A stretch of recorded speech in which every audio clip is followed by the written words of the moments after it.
The girl was overweight, and James knew that girls like her often faced body shaming. He himself had once been guilty of such behavior before he learned to discern right from wrong. Once he realized how deeply hurtful it was to be mocked for one's appearance, he stopped participating in such cruelty. "Look at those rolls jiggling when she walks," one of the girls snickered, her voice dripping with malice. Another boy chimed in, his laughter laced with cruelty. "Yeah, maybe she should lay off the donuts for a while." The ringleader, a tall, broad-shouldered boy with a cruel glint in his eyes, joined the chorus of taunts. "Maybe she should just roll away home, wouldn't that be easier?" wailed the girl, her eyes overflowing with tears, mumbled under her breath, "Leave me alone." James froze, a familiar knot of apprehension tightening in his stomach. Memories of his own bullying experiences flooded his mind, the sting of humiliation and fear still fresh. The urge to retreat, to disappear into the shadows, was strong. He wasn't a hero, not yet. He was still healing, his own strength a work in progress. But then, something shifted within him. Taking a deep breath, James stepped out from behind the trees. His voice, though shaky at first, rang out with a newfound authority. "Hey, leave her alone." The laughter died down abruptly, replaced by a tense silence. The bullies turned to face him, their expressions a mix of surprise and annoyance. The leader, a tall, broad-shouldered boy with a sneer etched on his face, took a menacing step forward. "Who are you, pipsqueak?"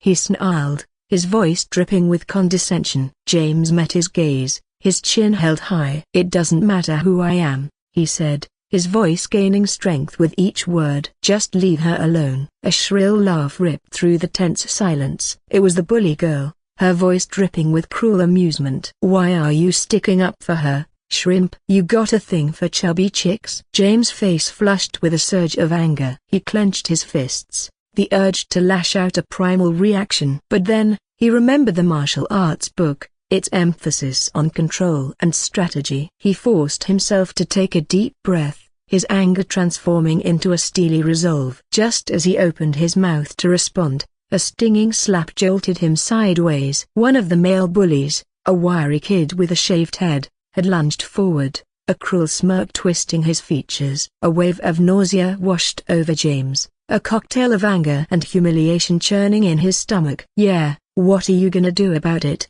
shrimp?" the bully sneered, puffing out his chest. One of the girls cackled, a harsh sound that grated on James' nerves. "Looks like he's all talk and no action. Just another lame-o trying to be a hero." But before James could retort, a new element intruded upon the scene. A translucent blue screen materialized in the air, hovering between James and the bullies, its stark letters cutting through the fading light. "Mission 10, beat the crap out of these bullies." Reward, snake jab, finger jab, a precise and powerful finger strike targeting pressure points. Penalty, you will get attacked by their seniors. James blinked, momentarily stunned by the unexpected notification. Beat them up. The system, ever manipulative, was dangling a reward as the snake jab technique he'd briefly glanced over in the martial arts book in exchange for engaging in violence. But the penalty loomed large, a potential retaliation from their seniors, figures likely far more powerful than the current group. The unexpected mission notification hung in the air, a stark blue challenge against the backdrop of the fading light. James' mind raced. Fighting these bullies held the promise of a reward as the snake jab technique, a tempting proposition in his quest for self-defense. The sight of the girl, her eyes filled with a mixture of fear and a flicker of hope, shifted his focus. He couldn't simply abandon her, not after stepping forward. The girl spoke, her voice trembling slightly. "You don't have to do this," she said, her words surprising James. "They're not worth it. Just leave." Her plea ignited newfound determination within him. Looking her in the eye, he offered a reassuring smile, a silent promise that he wouldn't let them intimidate her anymore. "Looks like I have to clap some ass. I hope you guys don't go crying to your seniors and begging for revenge," James told them. Before the bullies could react further, James launched into action. His body moved with a newfound fluidity, fueled by the knowledge from the martial arts book and a surge of adrenaline. He applied the kangaroo cut technique, the powerful uppercut that felt surprisingly natural during his training. Focusing on the boy who had slapped him, James spun on his heel, planting his feet firmly on the ground. His core engaged, twisting with power as he threw a mighty uppercut. The impact was swift and brutal. The bully's head snapped back, a surprised yelp escaping his lips before his entire body was propelled several meters through the air. He landed with a sickening thud on the grass, groaning in pain. Silence descended upon the clearing, broken only by the gasps of the remaining bullies and the girl's startled cry. They stared at James, their faces a mixture of shock, fear, and a hint of grudging respect. Even the mission notification seemed to flicker momentarily, as if surprised by the swiftness of James' action. James stood tall, his chest heaving with exertion. He wasn't sure what had just happened, how he'd managed such a powerful blow. He looked at his fist and muttered, "That was powerful and satisfying, no cap." The clearing echoed with the stunned silence. Then the bully leader, the tall, broad-shouldered boy, roared in fury. "What are you looking at?" "That was just a fluke." "Beat that bastard!" he screamed, his voice cracking with a mix of anger and shame. The remaining bullies, spurred by their leader's command, lunged at James in a clumsy mess. James, fueled by adrenaline and a newfound confidence, met their attack with surprising grace. He sidestepped the first boy's wild swing, the momentum carrying him past before he effortlessly pivoted on one foot. James lashed out with a powerful slap, connecting with the side of the second bully's face. The impact echoed through the night, leaving a hand-shaped red mark on the bully's cheek and a stunned look in his eyes. Emboldened by his success, James pressed his advantage. He knew a full-blown fight could escalate quickly, and the looming threat of the seniors hung heavy in the air. He needed to disable his attackers swiftly and efficiently. While kicks weren't his strongest suit yet, the book had offered some basic instructions. He chambered his leg with surprising speed, aiming for the retreating bully's calf. The impact wasn't as devastating as his uppercut, but it connected with a satisfying thud, sending the bully stumbling and yelping in pain. The remaining bully, a scrawny boy with nervous eyes, hesitated, the fight clearly draining out of him. He cast a fearful glance at his fallen comrades and then back at James, who stood panting but resolute. "We were just messing around," he mumbled, his voice barely a whisper. The leader, still clutching his jaw where James had slapped him, glared at James with a mixture of hatred and anger. "Yeah, right," he snarled. "Let's go." Without another word, the leader turned and walked away, the other two limping after him, casting angry glances over their shoulders. The clearing fell silent once again, the tension dissipating like a deflated balloon. James stood there, chest heaving, his body buzzing with adrenaline. He had never imagined himself in such a situation, yet he had emerged victorious. He looked over at the girl, who was staring at him with wide eyes filled with awe and gratitude. "Thank you,"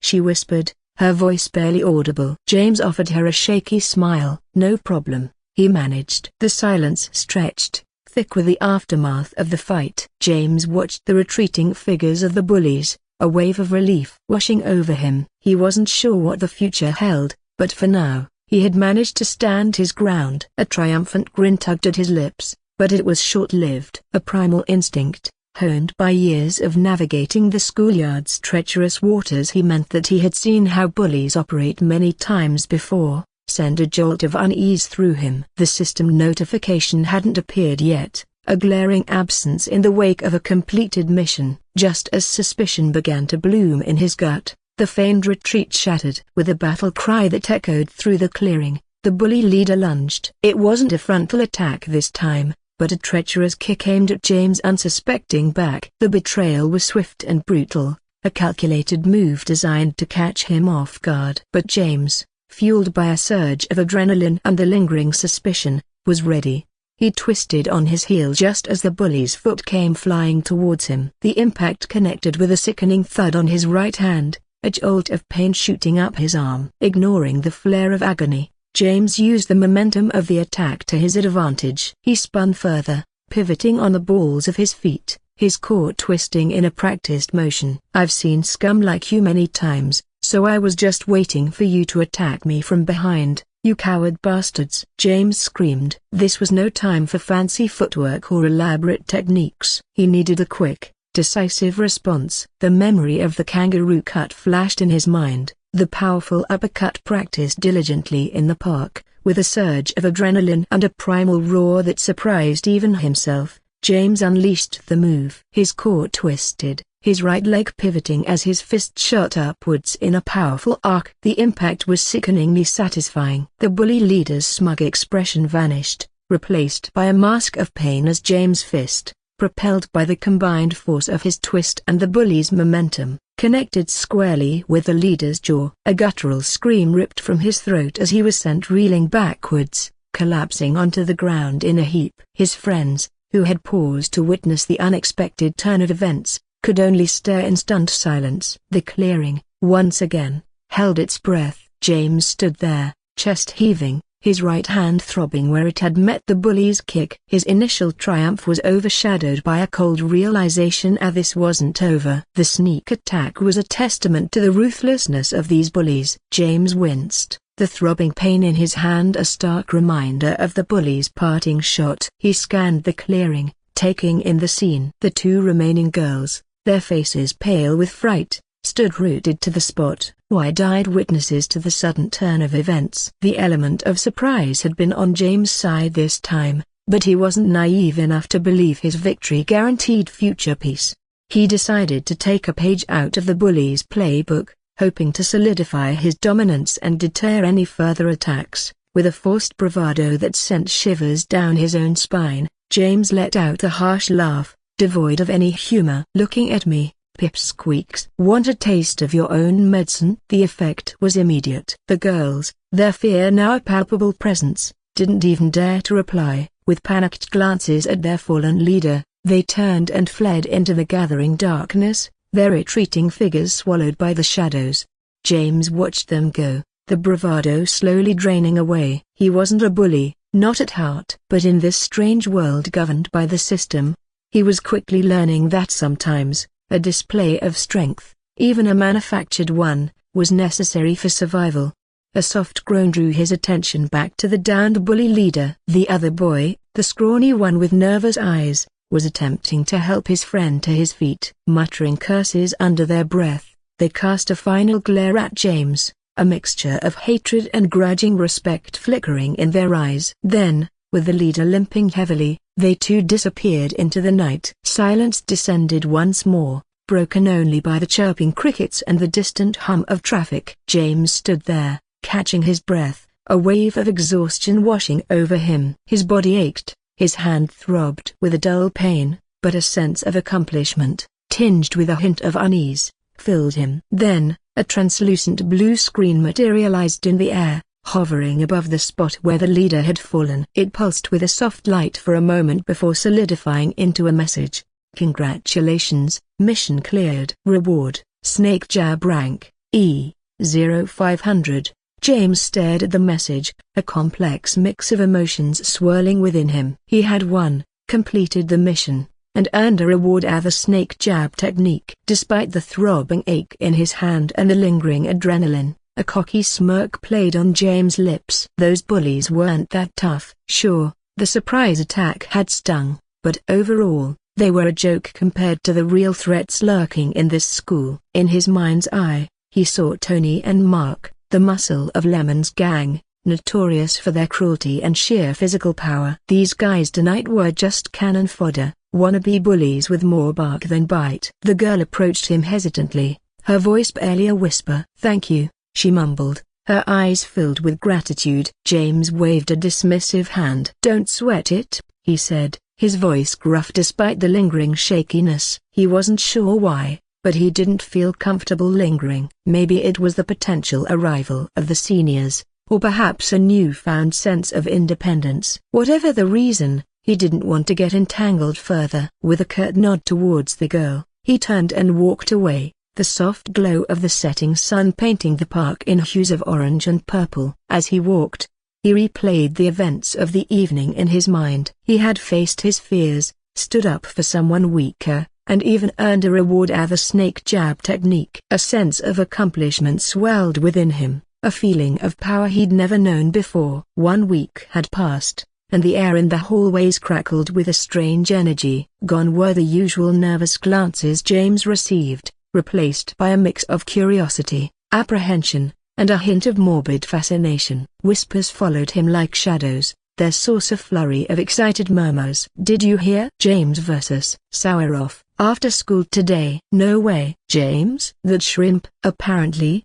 he messed up one of judo club's boys last week." James gritted his teeth, trying to ignore the buzz. News of the park encounter also had spread like wildfire, morphing into a distorted legend that painted him as some kind of underdog hero. The truth, as always, was more nuanced. He wasn't a hero, not yet. He was just a kid trying to survive in a world governed by a twisted game. James thought that if things continued like this, he would soon become the school delinquent. Just as he was about to call off the battle, the ever-present system chimed in with a new mission notification. Mission 11, face Saueroff in a duel, win or lose, gain respect, or fear. Reward?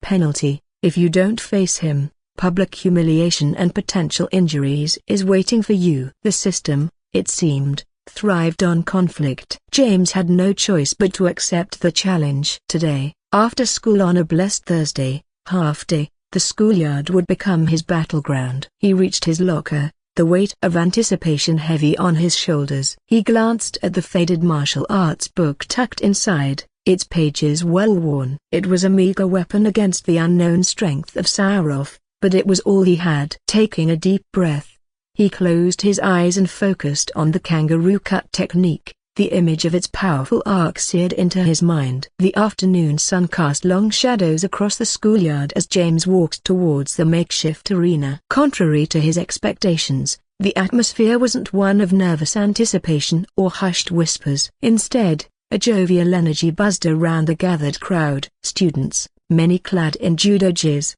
uniforms, or kickboxing pads, cheered and exchanged friendly banter. It dawned on James in this school, a match wasn't a brawl between delinquents. It was a sanctioned event. Unlike the back alley encounters James envisioned, here, martial arts were a way of life. Judo, boxing, kickboxing, karate, kendo. The school offered a plethora of disciplines, with many students training for and participating in national competitions. Today's duel wasn't a fight, it was just another training session, albeit one with a higher profile due to James' unexpected rise to fame, or infamy, depending on the perspective. Relief washed over James, a tension he hadn't realized he was holding dissipating. This wasn't a street fight he had to win at all costs. It was a test of his newfound skills, a chance to gauge himself against a more experienced opponent within the safety of a controlled environment.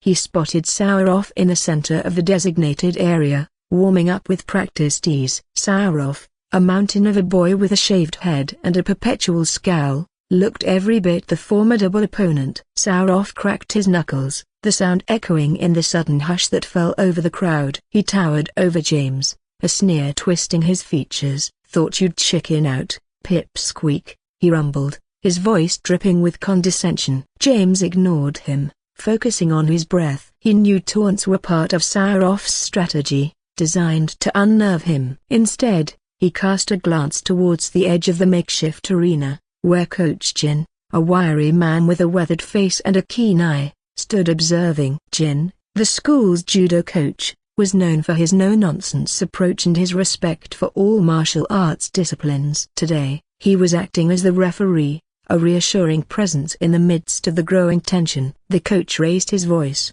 his words cutting through the chatter. "This match will be different," he announced. "Since you both practice different fighting styles, there will be no predetermined rules. The only rule is this: the match ends when one of you admits defeat. The one who concedes is the loser, understood?" A murmur rippled through the crowd. This wasn't the usual sanctioned match. This was raw, unpredictable combat, a clash of styles with no safety net. James felt a jolt of adrenaline course through him. Saueroff, however, seemed taken aback. He was used to the controlled environment of judo throws and grappling techniques. A fight with no limitations was uncharted territory for him. But his bravado quickly returned, replaced by a hungry glint in his eyes. "Fine by me," he growled, cracking his knuckles once more. The coach stepped back, raising his hand. "Hajime, begin," he declared, and the match was on. Coach Jin's booming Hajime echoed through the arena, officially starting the match. James squared his shoulders, heart pounding a frantic rhythm against his ribs. He stole a glance at Sauroff, the towering figure radiating raw confidence. The sneer on Sauroff's face widened, his eyes glinting with anticipation. Just as James prepared to launch into a defensive stance, a new blue notification materialized in the air, pulsating before him. Unlike the previous mission prompts, this one held a sinister edge. Mission 12, survive against Sauroff for 3 minutes without using any skills. Reward, crisis mode. Penalty if failed, same as Mission 11 penalty. James' breath hitched in his throat. Survive for 3 minutes without using any skills? This wasn't a test of his newfound knowledge, it was a deliberate attempt to sabotage him. The system, ever manipulative, was throwing a wrench into the works, forcing him to fight with one hand tied behind his back. Now that he thinks about it, this was the first time the system gave him another mission without completing the previous one. Well, he doesn't have time to think about that right now. Panic threatened to consume him. 3 minutes against Sauroff, a seasoned martial artist, with no ability to use his training. It seemed like an impossible feat. The thought of public humiliation, the potential injury the penalty warned of, it all swirled in his mind like a dizzying vortex. With a deep breath, James lowered his stance, adopting a more defensive posture. He wouldn't attack, not directly. But he wouldn't be a sitting duck either. He would use his agility, his newfound awareness, to evade Sauroff's attacks, to prolong this impossible fight for as long as possible. 3 minutes. That was all he had to do. Sauroff, clearly confused by James' lack of aggression, hesitated for a moment. Then, with a roar, he lunged forward, a powerful judo throw aimed at sending James sprawling to the ground. James, fueled by adrenaline and a desperate urge to survive, twisted out of the way at the last second, the force of the missed attack whipping past him. The crowd, initially buzzing with anticipation, fell silent, stunned by the unexpected turn of events. James, sweat beading on his forehead, knew this wouldn't last. He had to keep moving, keep thinking, or 3 minutes would feel like an eternity. The fight descended into a frantic ballet of evasion and desperation. James, fueled by a cocktail of adrenaline and defiance, danced around Sauroff's attacks, relying on the remnants of his pre-system karate training. He remembered a basic block, a rising forearm to deflect a blow and used it to nudge away a powerful right hook aimed at his jaw. But Sauroff, a bull in a china shop, was relentless. His sheer size and strength made James' karate maneuvers seem like the flailing of a fly against a windshield. James felt a searing pain erupt in his shoulder as Sauroff landed a glancing blow. He stumbled back, the taste of blood metallic on his tongue. Panic gnawed at the edges of his newfound resolve. 3 minutes felt like an eternity,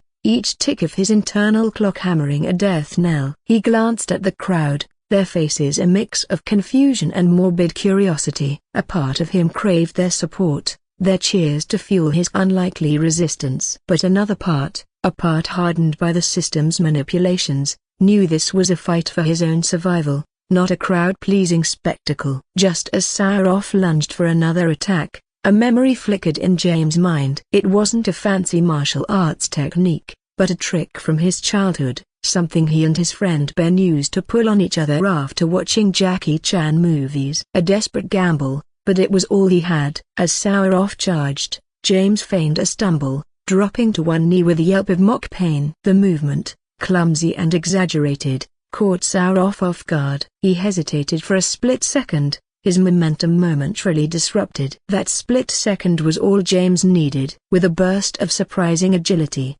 James swept his leg outwards, aiming for Sauroff's ankles. It was a risky move, a last-ditch effort born out of desperation. But to his surprise, it connected. Sauroff's massive frame went sprawling, a surprised grunt escaping his lips. The crowd erupted in a surprised cheer. For a fleeting moment, the tension in the air dissipated, replaced by a sense of awe. Even Sauroff, sprawled on the ground, looked momentarily stunned. James, chest heaving, used the opportunity to scramble back to his feet, a sliver of hope flickering within him. 30 seconds. He had somehow managed to stretch the fight to 30 agonizing seconds. His body ached, his vision blurry, but he was still standing. He had defied the system, at least for now. The question remained, would it be enough? In Class 9A, sunlight streamed through the windows, illuminating a sea of desks and textbooks. Millie sat at her own desk, diligently copying notes from the board. Her brow furrowed in concentration,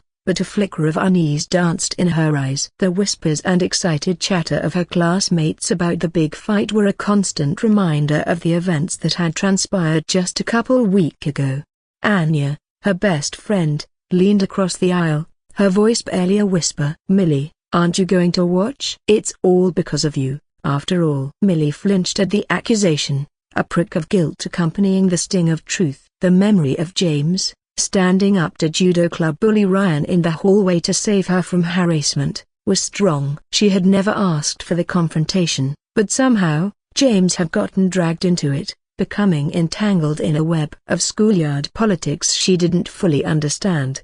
The whispers around her only amplified her unease. She could hear snippets of conversations, laced with curiosity and speculation. "Did you see the note James got shoved in his locker? All because of Millie, they say." "Yeah, I heard she got harassed by Ryan and his goons. Serves her right for hanging out with the wrong crowd." Millie's cheeks burned with a mixture of anger and shame. It wasn't her fault James was getting dragged into this mess. She had never intended to cause trouble, and the thought of James getting hurt because of her gnawed at her conscience. "I don't have time for such things, Anya," Millie replied, her voice a touch sharper than usual. It was a half-truth. Part of her genuinely disliked the idea of watching violence, but another, deeper part, worried about James. The air crackled with tension as Sauroff rose from the ground, a growl rumbling in his throat. James, his body screaming in protest, used the brief reprieve to assess the situation. His gamble had paid off momentarily, but the toll was evident. His shoulder throbbed with a dull ache, a testament to Sauroff's earlier blow. His breath came in ragged gasps, his vision tinged with red at the corners. 30 seconds had stretched into an eternity, but with each passing moment, the tide seemed to be turning against him. Sauroff, his initial surprise fading, charged forward with renewed fury. This time, James wasn't fast enough. Sauroff's powerful judo throw connected with a sickening thud, sending James crashing to the makeshift mat. The air whooshed out of his lungs, replaced by a sharp pain that radiated from his back. A collective gasp rippled through the crowd. Even Coach Jin's face, usually stoic, etched with concern. James gritted his teeth, willing himself to rise. The stupid system mission, the 3 minutes without skills, seemed like a distant nightmare now. All that mattered was getting to his feet, surviving this onslaught. But the fight was taking its toll. His movements were sluggish, his reactions blunted. Sauroff, sensing his weakness, didn't relent. Another throw, another bone-jarring impact, and James tasted dirt as his face scraped the mat. Shame burned in his throat, a bitter mix of defiance and desperation. He wouldn't give up. Not yet. With a surge of adrenaline, fueled by a primal instinct for survival, James rolled away from Sauroff's next attack. He knew he couldn't win a strength-based battle. He needed to use his agility, his remaining wits. He remembered a tactic from the martial arts book, a leg sweep aimed at knocking an opponent off balance. A risky maneuver, but his only option. As Sauroff lunged again, James dropped low, aiming his foot for the inside of Sauroff's knee. The connection was imperfect, but enough to disrupt Sauroff's momentum. For a split second, the bigger boy stumbled, his center of gravity momentarily thrown off balance. James saw his chance. With a desperate lunge, he grabbed Sauroff's arm, using his entire weight to pull the larger boy off balance. It was a clumsy, unorthodox maneuver, but it worked. Sauroff, caught off guard, crashed to the ground with a surprised grunt. The silence that followed was deafening. James, panting heavily, watched as Sauroff slowly rose to his feet, a flicker of frustration replacing the earlier anger in his eyes. The crowd, initially stunned, erupted in a cacophony of cheers and surprised shouts. Even Coach Jin offered a rare nod of approval. 30 seconds had morphed into a minute, a grueling 60 seconds that felt like an eternity. James had defied the odds, survived the impossible. But the fight wasn't over. He looked at Sauroff, his own body screaming in protest, and knew that somehow, He had to find a way to keep going. 2 minutes had crawled by, each second a searing eternity etched in pain. James felt like a ragdoll, tossed and slammed by Sauroff's relentless attacks. His vision swam, his once crisp movements reduced to sluggish dodges and desperate scrambles. The throbbing ache in his shoulder had escalated to a dull roar, and every breath sent a fresh jolt of agony through his ribs. Sauroff, however, seemed relatively unscathed. His initial surprise at James' agility had morphed into a frustrated rage. He bulldozed forward, his throws more forceful, his strikes less precise. It was a strategy of brute force, designed to overwhelm James and force a submission. James, fueled by a burning defiance, continued his desperate dance of evasion. He remembered another tactic from the martial arts book: a low block aimed at deflecting a leg sweep. As Sauroff telegraphed a familiar throw, James dropped low, his forearm slamming into their attacker's knee with a satisfying thud. The blow didn't stop Sauroff, but it bought James a precious moment, a sliver of space to breathe. The cheers from the crowd, initially a blur in his ringing ears, started to come into focus. His eyes darted around the makeshift arena, searching for an escape, a strategy. The system's mission timer, a cruel reminder of his limitations, flickered out of existence at the 2-minute mark. He had survived the impossible, but the fight was far from over. 30 seconds remained, an agonizing stretch of time that felt like an entire lifetime. Sauroff, frustrated by James' persistent dodging, lunged with a wild haymaker. James, on instinct, raised his arm just in time to deflect the blow. The impact sent a jolt of pain shooting through his arm, but it saved him from a potentially fight-ending blow. He stumbled back, his legs wobbly, his vision blurring at the edges. 2 minutes and 30 seconds. Just 30 more agonizing seconds. James knew he couldn't fight head-on anymore. He needed to use his remaining energy wisely, exploit any opening Sauroff might offer. The world narrowed to a tunnel vision of Sauroff's angry face looming over him. James tasted blood, metallic and sharp, as his head throbbed. With each labored breath, his arms felt like lead weights, barely able to hold themselves up. 15 seconds. Just 15 agonizing seconds left before the 3 minutes were up. Suddenly, Sauroff's massive form slammed into him, driving the air from his lungs. James felt his back hit the mat with a sickening thud, the world tilting on its axis. Sauroff's weight pinned him down, a knee digging into his chest, restricting his already shallow breaths. Panic clawed at James' throat. This was it. He was going to lose. He was going to fail the mission, the humiliation, the injury, all for nothing. Just as the edges of his vision started to darken. 3 minutes complete. A translucent blue screen materialized in the air, hovering inches from his face. In stark white letters, a question pulsed with an urgency that mirrored the pounding in his chest. Will you enter crisis mode? Y/N. A wave of confusion washed over him. Crisis mode? What did that even mean? But his survival instinct, honed in these past brutal minutes, roared its answer. James, with a primal grunt that surprised even himself, slammed his mind against the glowing Y option. The world went white for a fleeting moment, then snapped back into focus with a jarring intensity. The pain was still there, a dull ache throbbing in every part of his body. But something had changed. A strange clarity washed over him, sharpening his focus, pushing away the haze of exhaustion. He felt a surge of energy course through his veins, a desperate burst of power fueled by adrenaline and a newfound broken bar rage. Sauroff, surprised by James' sudden stillness, leaned in closer, a triumphant smirk twisting his features. That was his mistake. With a speed that seemed impossible moments ago, James twisted his body, using Sauroff's own momentum to throw him off balance. The bigger boy stumbled back, momentarily caught off guard. A primal roar ripped from James' throat, a sound that seemed to erupt from somewhere deep within him. His body, no longer under his control, moved with a terrifying efficiency. It was as if a switch had been flipped, transforming him from a battered fighter into a whirlwind of calculated fury. Panic flared in his chest, but it was quickly overshadowed by a detached observation. Hovering in his blurry vision were the words "crisis mode" written in the same sharp blue as the previous prompt. Instinct took over, urging him to check the skill description. Through the haze, he managed to see the words flash before him. Skill name, crisis mode. Move type, semi-auto battle mode. Skill type, special skill attack, defense. Cooldown, 1 hour. Rank, extra. Description,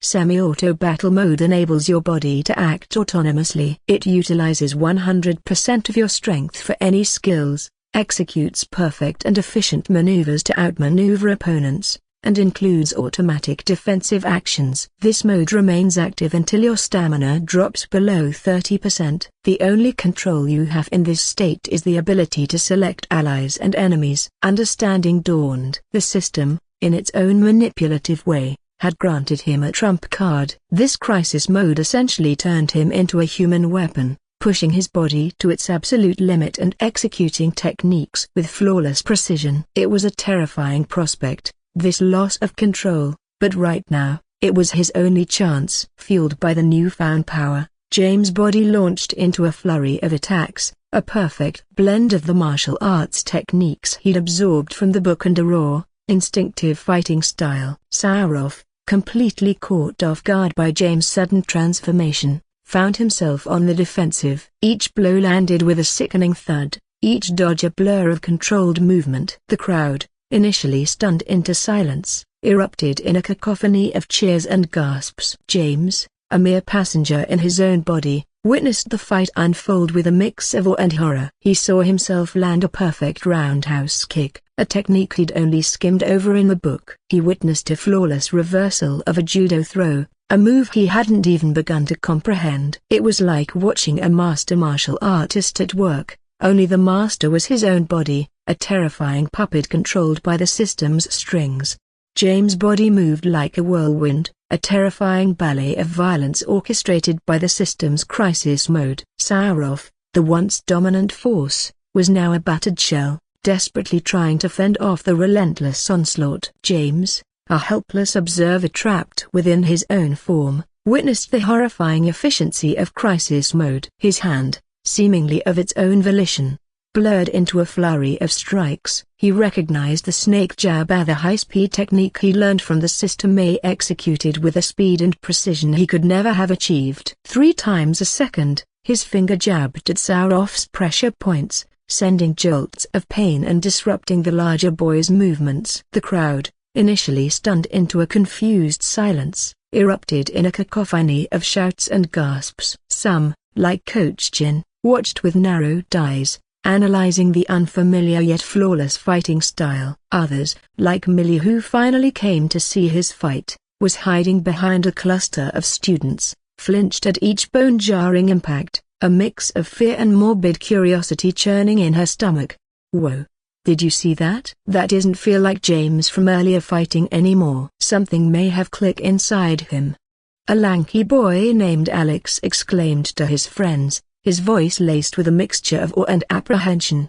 No cap, what was that? It was like he was possessed or something, chimed in Sarah, a girl with fiery red hair, her eyes wide with disbelief. A group of upperclassmen, known for their involvement in the martial arts club, huddled together, their expressions serious. That wasn't any fighting style I've ever seen, muttered one, his brow furrowed in concentration. Maybe some kind of underground street fighting technique. Whatever it was damn effective, replied another, a hint of grudging respect in his voice. Sauroff never stood a chance. Meanwhile, a cluster of girls, usually oblivious to the schoolyard brawls, watched with wide eyes. Isn't that James? The one who stood up for Millie a couple weeks ago? Whispered one, her voice barely above a murmur. Yeah, I can't believe he just beat Sauroff, replied her friend, her voice trembling slightly. He's, like, a pro fighter from movie now, right? The question hung in the air, unanswered. The image of James, his body moving with inhuman precision, lingered in their minds, a strange mix of fear and admiration swirling within them. The fight descended into a one-sided display of dominance. Following the snake jabs, James' body unleashed the thunderclap slap, a powerful open-handed strike that resonated with a sharp crack across Sauroff's jaw. The bigger boy stumbled back, momentarily stunned, his face contorted in pain and disbelief. The final blow came in the form of a perfectly executed kangaroo cut uppercut, a technique James had only glanced at in the martial arts book. His body pivoted with unnatural speed, his fist rising in a devastating arc that connected with Saueroff's chin with a sickening thud. The impact sent Saueroff crashing to the ground, a groan escaping his lips as he lay motionless. Silence descended once more, broken only by James' ragged breaths. His body, its movements now sluggish, stood poised over the fallen Saueroff. The crowd erupted in a cacophony of reactions. "Holy crap, did James just win?" yelled a surprised voice from the back. A collective gasp rippled through the group as Coach Chin rushed towards the downed Saueroff, checking for signs of injury. "Looks like the little guy has a hidden bite," muttered a senior student, a hint of grudging respect in his voice. "Never thought I'd see Saueroff get beat like that." A group of girls huddled together, their eyes wide with disbelief. Did James just choose some kind of super move? That was insane. One whispered, her voice trembling with excitement. Mission 12, success. After the confirmation of his victory, abruptly, the crisis mode deactivated. James felt a wave of exhaustion wash over him, his legs giving way as he crumpled to the ground beside Saueroff. His vision swam, the cheers and gasps of the crowd a distant hum in his ears. James packed his bag with leaden movements, the cheers and gasps from the fight replaying in his mind like a broken record. He didn't stick around for congratulations or gossip. He just wanted to get out of there, away from the prying eyes and the questions that swirled around his unexpected victory. The walk home was a blur. His body ached with a dull, throbbing pain, a testament to the punishment it had endured. Every movement sent a fresh jolt of discomfort, a constant reminder of the fight and the terrifying power he had wielded under crisis mode. Reaching his apartment, James practically stumbled through the door and collapsed onto his bed. Ignoring the homework that lay forgotten on his desk, he opened his system interface. He had a couple of notifications waiting for him. Mission 12 complete. Reward, crisis mode, unlocked. He scrolled down and saw the second notification, one he hadn't checked before. Hidden skill revealed, know your enemy and ally, rank, F. The reward for completing Mission 11, the seemingly useless skill A, know your enemy and ally. He hadn't checked it since the notification appeared. Brushed aside in the chaos of the fight, with a heavy hand, he accessed his system interface and pulled up his skills list. There it was, tucked away at the bottom. Skill name, know your enemy and ally, rank, F. Description, you can view the combined stats of STA, stamina, constitution, dex, dexterity, int, intelligence, and wisdom, of others. CHA, charisma, will be shown separately. James slumped onto the couch, his body screaming every time he dared to breathe. He couldn't believe he'd just pummeled Saueroff at the school bully into oblivion. Yet, victory tasted bittersweet. The whole crisis mode thing felt more like a horror movie than a power-up. James flopped onto the couch with a groan that could wake the dead. Well, maybe not his sister judging by her current TV show volume. His body felt like it had been put through a meat grinder run on pulverize. Despite the victory and the glimmer of hope from the new skill, a nagging suspicion lingered. He glanced at his sister, Lily Khan, sprawled across the armchair, oblivious to his internal turmoil and completely engrossed in a reality show about competitive cake decorating. "Hey, Lily," James croaked, his voice hoarse. Lily, eyes glued to the TV where a particularly flamboyant baker was constructing a 3-tier dragon out of marzipan, didn't even turn her head. She mumbled, clearly invested in the baker's struggle with a stubborn fondant wing. James, ever the strategist, or at least, aspiring strategist, decided a more direct approach was needed. He focused on Lily, activating his new Know Your Enemy and Ally skill. A translucent blue box materialized next to her head, revealing her stats. Lily Khan. Combined stats, 272. CHA, Charisma, 356. James stared, jaw slack. His own measly stats of 65 combined and a pathetic 23 in CHA paled in comparison to his sister's near-mythical numbers. A wave of realization, mixed with a healthy dose of sibling rivalry, washed over him. No wonder everyone fawned over Lily back in high school. Apparently, it wasn't just her baking prowess that earned her the title school goddess. That absurdly high CHA stat explained everything. Her beauty was on another level as well as her leadership. He couldn't help but snort, a sound that startled Lily out of her show-induced trance. She finally turned, her brow furrowed in concern. "What's wrong, little bro?" "You look like someone sat on your lucky charm." James, still chuckling to himself at the image of his non-existent lucky charm being flattened, pointed at the TV. "Seriously, Lily? Fondant dragons? They're so last season." Lily's jaw dropped, a rare sight that almost made James forget his throbbing muscles. "Last season? These are award-winning techniques, James. You wouldn't know cutting-edge cake art if it slapped you in the face with a fondant rose." James, reveling in the fact that he'd managed to distract her from his suspicious behavior, grinned. Maybe this whole enemy and ally skill wouldn't be so bad after all. Emboldened by his sister's surprisingly high CHA and the delightful chaos it caused, James decided to extend his intel-gathering mission to the head honcho of the Khan household, his mother, Farzana Khan. She was currently holding court in the kitchen, wielding a spatula with the practiced grace of a seasoned warrior queen, her brow furrowed in concentration as she battled a particularly stubborn batch of dough. "Hey, Ma," James greeted cautiously, his voice still a touch raspy from the fight. "How's their culinary conquest going?" Farzana, ever the master of withering stares, shot him a look that could curdle milk at 20 paces. "Don't bother me, James. These samosas won't fold themselves, and unlike some people, I actually know how to cook." She jabbed a finger in the general direction of the living room, where Lily's discarded baking show still flickered on the screen. James winced, both at the verbal jab and at the memory of his own pathetic culinary skills. Taking a deep breath, he activated his Know Your Enemy and Ally skill, bracing himself for another reality-shattering stat reveal. A translucent blue box materialized next to his mother's head, the numbers glowing with an almost intimidating intensity. Farzana Khan. Combined stats, 846. CHA, Charisma, 313. James' jaw practically hit the floor. His mother? A secret powerhouse with stats that dwarfed even Lily's impressive numbers? Suddenly, the years of withering lectures, the legendary Farzana smackdown, and the uncanny ability to throw a sandal with pinpoint accuracy at targets across the room all made perfect sense. This wasn't just a woman who could cook, this was a woman who could, and probably would, weaponize a spatula if the situation demanded it. A nervous chuckle escaped his lips. Maybe the system wasn't just handing out random skills, maybe it was giving him a glimpse into the hidden power dynamics of his own family. He could almost picture his mother, eyes blazing with righteous fury, her combined stat bar filling up as she unleashed the ultimate attack, the Sandal Doom.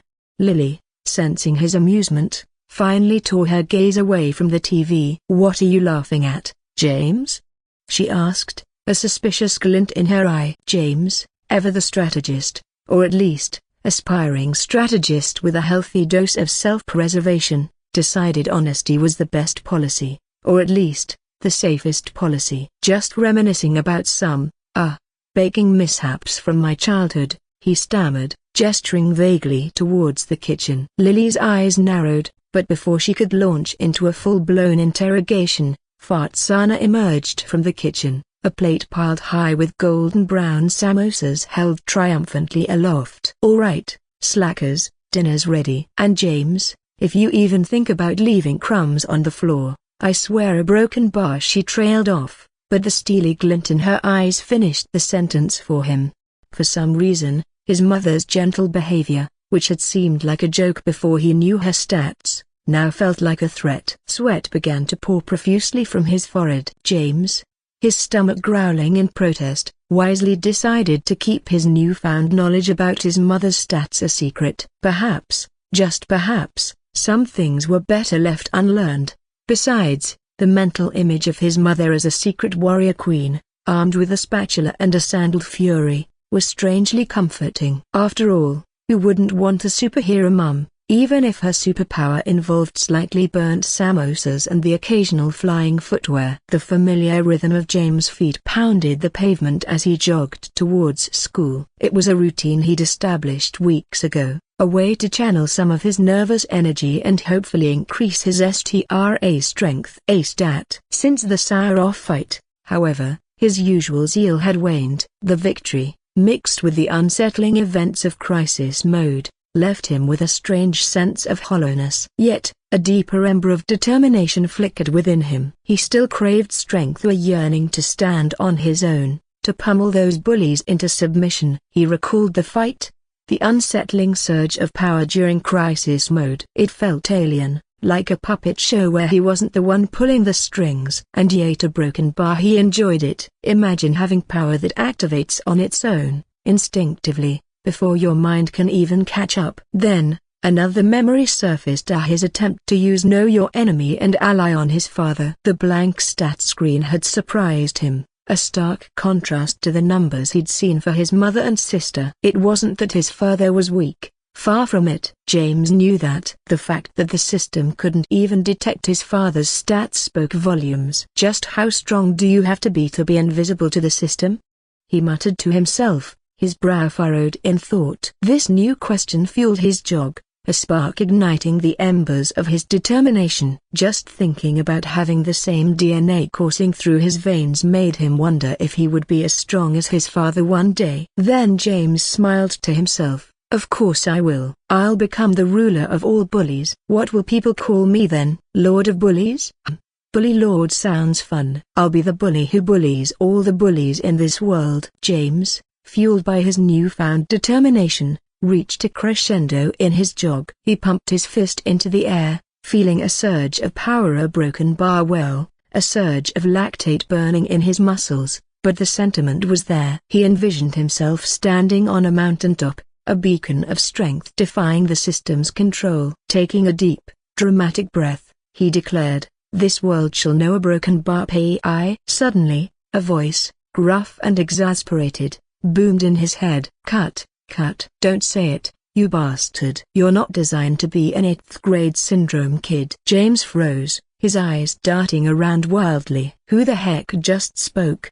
He yelped, his voice echoing eerily in the empty street. He spun around, searching for the source of the disembodied voice, his heart hammering in his chest. Was this some kind of system upgrade? Interactive hallucinations? Seeing absolutely nothing but confused pigeons and a grumpy-looking squirrel, James decided the best course of action was tow broken bar well, act normal. He coughed awkwardly, trying to salvage the shreds of his dignity.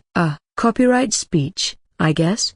He mumbled to himself, his cheeks burning. Maybe something more inspiring next time? Shrugging off the bizarre incident, James resumed his jog, his grand declaration now reduced to a pathetic whimper. The author thought inwardly, few kids these days. I can't believe it. Maybe James isn't such a wimp after all, chimed in another, a newfound respect shining in her eyes. The class bell shrieked. Walking into math class felt a broken bar surreal, like stepping onto a different planet, a planet where quadratic equations and obtuse angles reigned supreme, and not flying kicks and leg sweeps. He made his way to his usual refuge in the back row, the familiar route suddenly feeling like a gauntlet. The normal classroom hum, usually a low, comforting drone of teenage murmurs, seemed amplified, distorted. It was like someone had turned up the volume on the entire room just as he walked in. Heads swiveled, whispers erupted,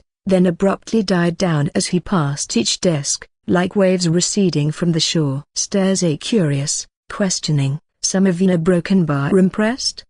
Followed him, clinging to him like static electricity. He was so not used to this. Being the center of attention felt like wearing clothes that were 3 sizes too small and made of sandpaper. He spotted Nuri a few rows ahead, usually so quiet she was practically invisible against the beige classroom walls. Today, her eyes were wide, practically saucer-like, fixed on him with an expression that was a broken bar. Was that genuine curiosity? Maybe even a broken bar admiration?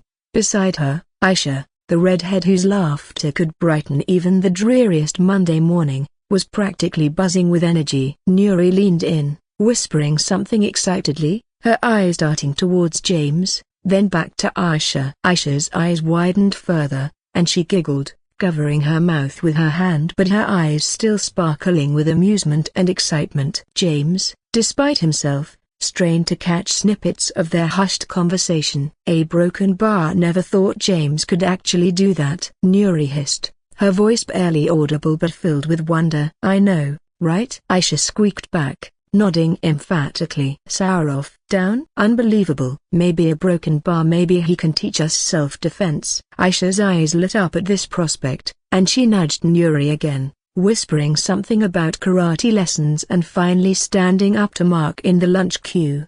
He remembered a few minutes earlier, when he was navigating the crowded corridor between classes, James felt a subtle shift in the atmosphere. Even the older students, the seniors who usually glided through the hallways with an air of untouchable coolness, seemed a broken bar different. The serious, intimidating members of the martial arts club, the ones who usually looked straight through him as if he were a ghost, actually noticed him. They weren't just blankly staring past him anymore. He could feel their gazes, heavier, more appraising, lingering on him for a beat longer than usual. Rubel, the club's imposing leader, a guy who looked like he'd been carved from granite and wore his black belt like a badge of honor, was surrounded by his usual entourage. He leaned towards his friends, his voice a low rumble, normally impossible to overhear in the hallway din. But today, it seemed to carry, reaching James's ears with surprising clarity.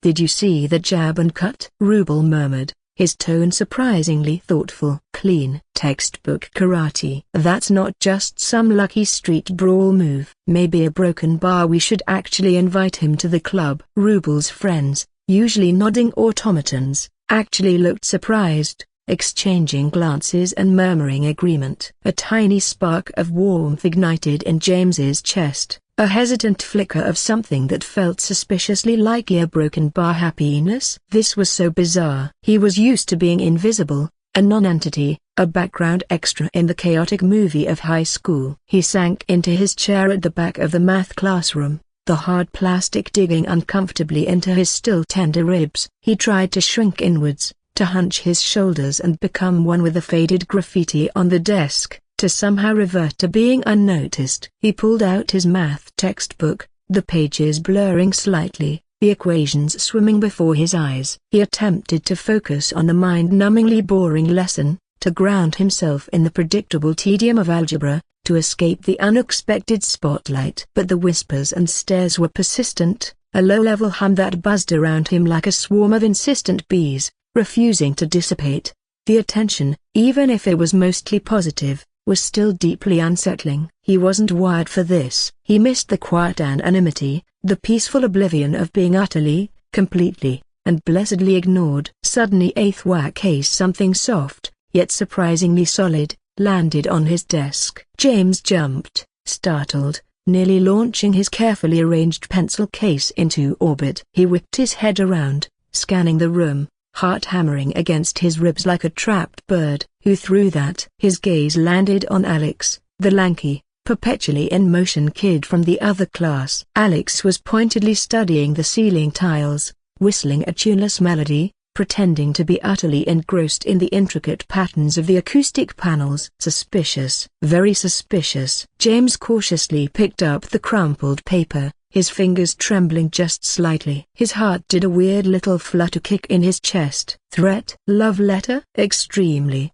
astronomically unlikely. Pop quiz announcement? Oh God, please no, not another pop quiz. He unfolded the paper slowly, deliberately, like he was diffusing a highly sensitive, potentially explosive device. The handwriting was a messy scrawl, barely legible, as if the note had been written in a hurry, or possibly while the writer was hanging upside down. He squinted, furrowing his brow in concentration, trying to decipher the chicken scratch words. Then, a snort escaped him. A genuine, unsuppressed snort of laughter. Of all things, he couldn't help it. This was a broken bar, utterly, hilariously unexpected. The note, in all its crumpled glory, read, "Nice moves against Sauroff, newbie. Want tips? A. Alex, from kickboxing club." James blinked. Wait, tips? Alex, the king of flashy kicks and spinning back fists, was offering him, James, tips. This was a broken bar actually. This was kind of cool. A small, genuine smile tugged at the corner of James's mouth. Maybe being known, being noticed, wasn't entirely terrible after all. Maybe it could even lead to a broken bar something good. New friends, training, a chance to actually learn more than just the basics of karate. Feeling a sudden surge of unexpected bravado, fueled by adrenaline and a healthy dose of teenage impulsiveness, James grabbed his pen. He scribbled a quick reply, his words forming rapidly on the paper. Thanks, man. I'd love to beat you into pulp sometime later. He added a quick smiley face, because, you know, politeness. He folded the note, a mischievous glint sparking in his eyes. He scanned the room again, pinpointed the general direction the paper had originated from and with a practiced flick of his wrist, tossed the crumpled message back towards Alex's feet.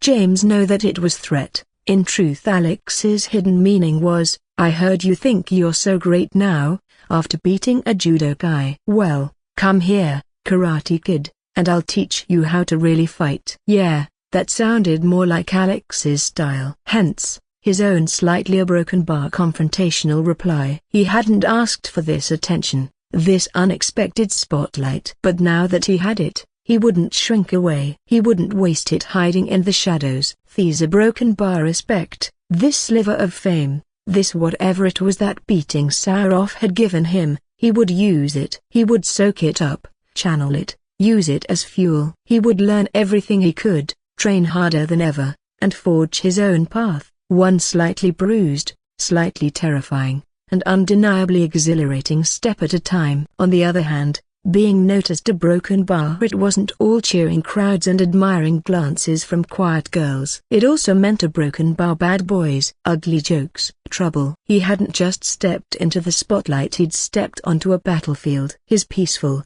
unnoticed existence was officially over. Bye-bye, quiet life. Hello, potential parade of angry classmates wanting a piece of the guy who beat Sauroff. It felt like a terrible chain reaction. Bash one baddie, another baddie pops up, like whack-a-mole, but with fists instead of mallets, and his face as the mole. James sighed internally, a silent, dramatic groan that no one could hear but him. This was going to be exhausting. Well, what's done is done, he thought, mentally shrugging. No point in panicking now. Damage was already inflicted, metaphorical and possibly literal, depending on how his ribs were feeling later. He'd think about the long-term consequences later. Much, much later. Like, maybe next year. Or never. Procrastination was a survival skill, right? Just then, a shadow fell across his desk. He looked up, startled, half expecting to see Sauroff's hulking form looming over him,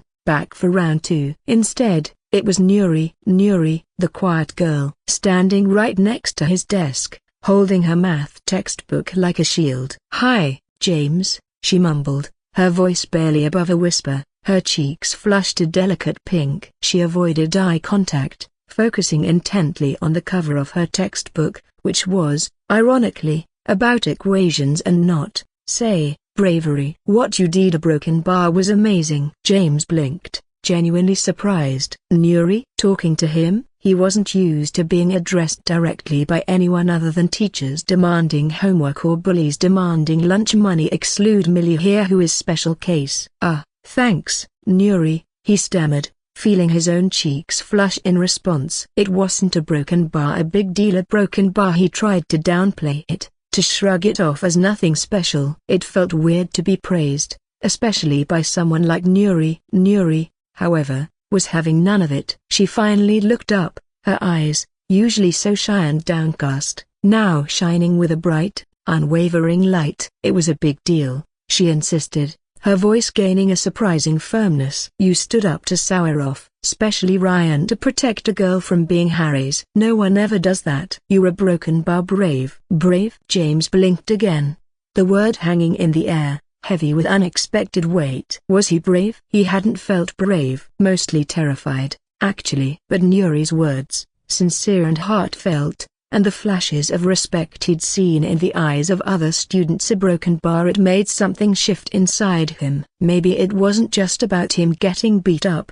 or somehow miraculously not getting beat up as badly as expected. Maybe there was something more to this. Maybe a broken bar. Maybe he could actually use this weird, newfound attention for something good. Maybe he could use it to broken bar stand up for other people. For people like Nuri. For people who were tired of being pushed around by bullies like Ryan. And a broken bar, well, maybe even Lemon. A small smile touched James's lips, a genuine, if slightly hesitant, smile. He looked at Nuri, really looked at her, and the shy, quiet girl suddenly seemed a broken bar different, stronger, somehow. "Thanks, Nuri," he said, his voice a little more confident this time. "Except the challenge of Alex isn't such a bad idea after all." He even managed a small chuckle. "Maybe I can learn to dodge kicks. And maybe a broken bar more than just kicks." His mind suddenly buzzed with possibilities. Kickboxing club, judo club, maybe even find a real martial arts teacher outside of school. Then, a wave of calm washed over him. "Future me can handle that," he thought, pushing the swirling questions to the back of his mind. Future James, the slightly more experienced, slightly more bruised, and hopefully slightly more intelligent James, could figure out the next steps. For right now a broken bar, he'd just stay calm, breathe. For now, he should figure out how to actually pay attention in math class, before he got another pop quiz thrown at his head. Or worse, another crumpled note from Alex, or maybe even Sauroff, wanting a rematch. The possibilities, both good and bad, were suddenly endless. And for the first time in a long time, James felt a broken bar strangely, cautiously a broken bar hopeful. The bell signaling class change echoed through the halls, a welcome break from the droning lecture. James took out his notebook and pen, his mind buzzing with conflicting emotions. Nuri's unexpected praise had given him a much-needed boost, but the prospect of facing Alex still sent a tremor of fear through him. "Knowledge is power," he muttered to himself, remembering the cryptic description of his Know Your Enemy and Ally skill. Taking a deep breath, he activated the ability as he approached Sauroff, who was surrounded by his usual posse, boasting about the lucky punch that had landed him in his current state, a black eye and a bruised ego. A translucent blue box materialized next to Sauroff's head, the numbers flashing into view. Sauroff. Combined stats, 192. CHA, Charisma, 13. James blinked, surprised. He had defeated someone with nearly triple his own stats. A mixture of disbelief and a flicker of pride washed over him. Maybe there was more to fighting than just raw power. Maybe technique, a little bit of luck, and a good dose of crisis mode could level the playing field. Emboldened by this newfound knowledge, James decided to check out Ryan, the smooth-talking judo club member who had been flirting with a group of girls across the hallway. As Ryan regaled them with a tale, most likely exaggerated, of his latest touchdown, James activated his skill. Ryan Thompson. Combined stats, 203. CHA, Charisma, 65. The numbers sent another jolt through James. Ryan was not only stronger than Sauroff, but his charisma stat was off the charts. No wonder he could charm the birds out of the trees. So, this was the real deal, the one everyone whispered about as the school's judo champion. James felt a wave of apprehension wash over him. Lost in thought, James subtly moved away from both Ryan and his admirers, his mind already formulating a training plan. James' steps faltered as Millie approached him. He hadn't expected her to initiate conversation, especially after their brief exchange the day after the fight. She was usually straightforward, bordering on blunt, but today, a hint of awkwardness lingered in her posture. "Hey, James," she mumbled, glancing around the hallway as if searching for eavesdroppers. You are broken bar. You feeling all right now?" James felt a warmth spread through him. Though her question was simple, it held a subtle undercurrent of concern. "Yeah, I'm doing good, thanks for asking. Just a bit sore, but that's to be expected." Millie shuffled her feet, a flicker of frustration crossing her features. "Good. I mean, not good you're sore, but a broken bar, well, you know." She cleared her throat, clearly struggling to articulate her thoughts. "Look, next Friday, are you free?" The question caught James off guard. "Next Friday? Nothing major planned, as far as I know.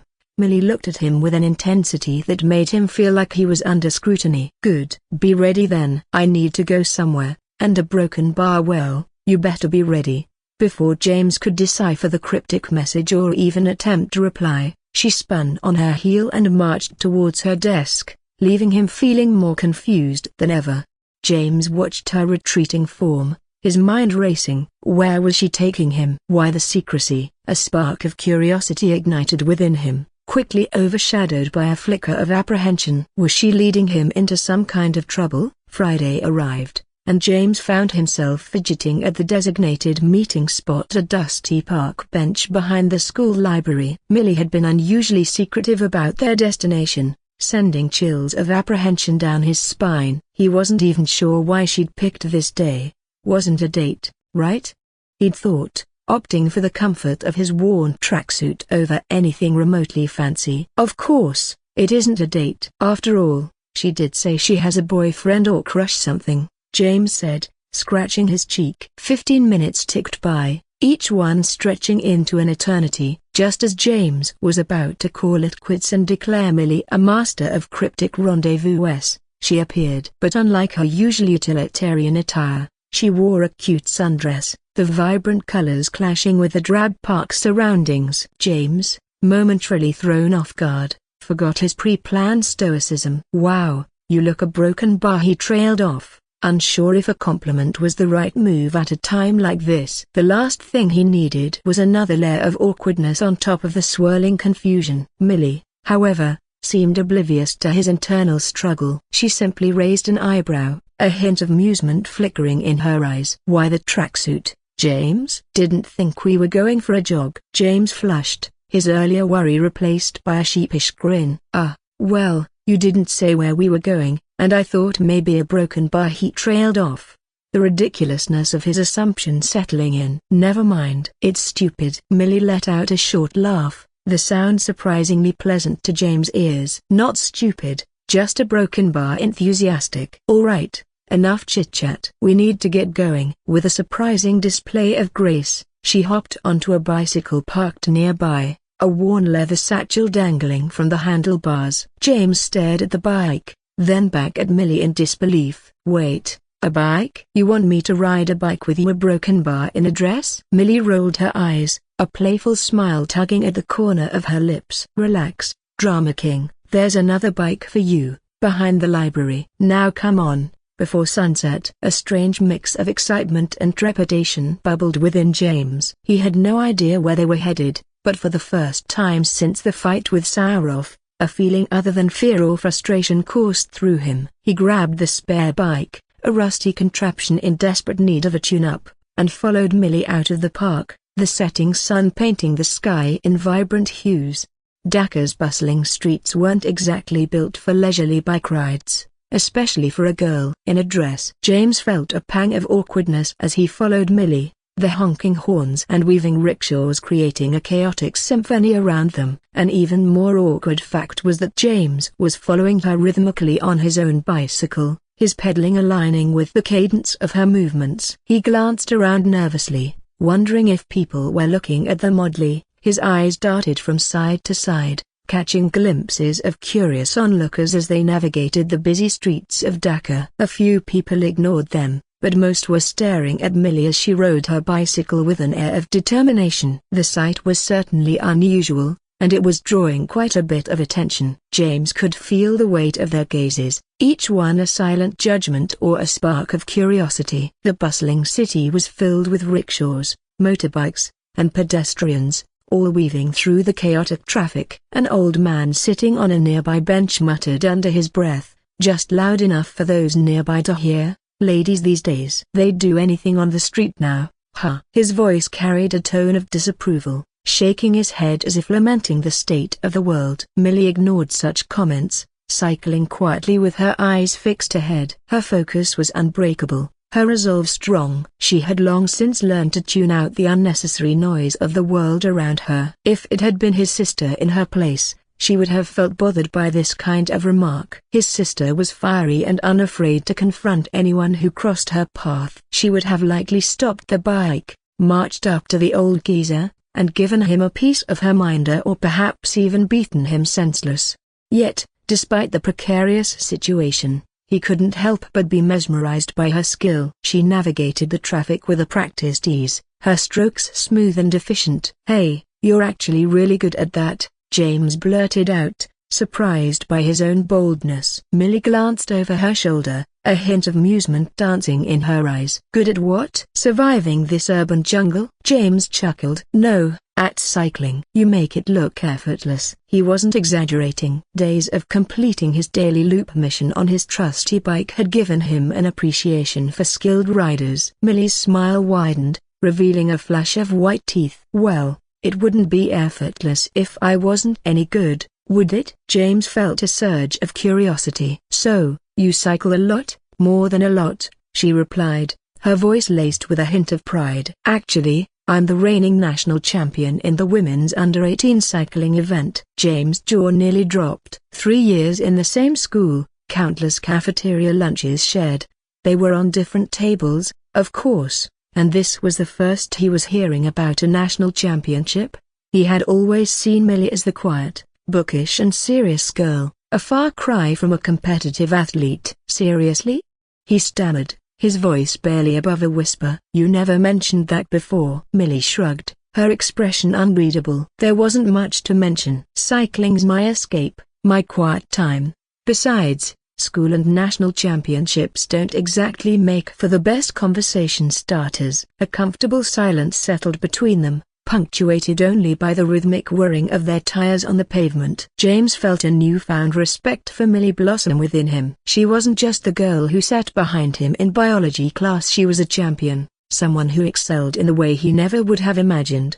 Perhaps, he thought, the world was filled with hidden depths, unexpected talents waiting to be discovered. Millie's sudden stop jolted James out of his musings. He slammed on his brakes, narrowly avoiding a collision with her back wheel. She gestured towards a brightly lit shop with colorful displays in the window. "A sweet shop." Relief washed over James, momentarily eclipsing the surprise he felt at her champion status. He hadn't realized how tense he'd become navigating the chaotic streets. "Sure," he said, parking his bike next to hers and following her inside. The shop was a haven of cool air and sugary scents. The clatter of spoons against ceramic mugs and the animated chatter of customers created a warm, inviting atmosphere. Millie scanned the room, a small smile playing on her lips, before settling on an empty table in the corner. James pulled out a chair and joined her, stealing a glance around the shop. A friendly-looking woman with a warm smile approached them. "Millie." "The usual cold coffee?" Her voice held a note of familiarity. Millie nodded,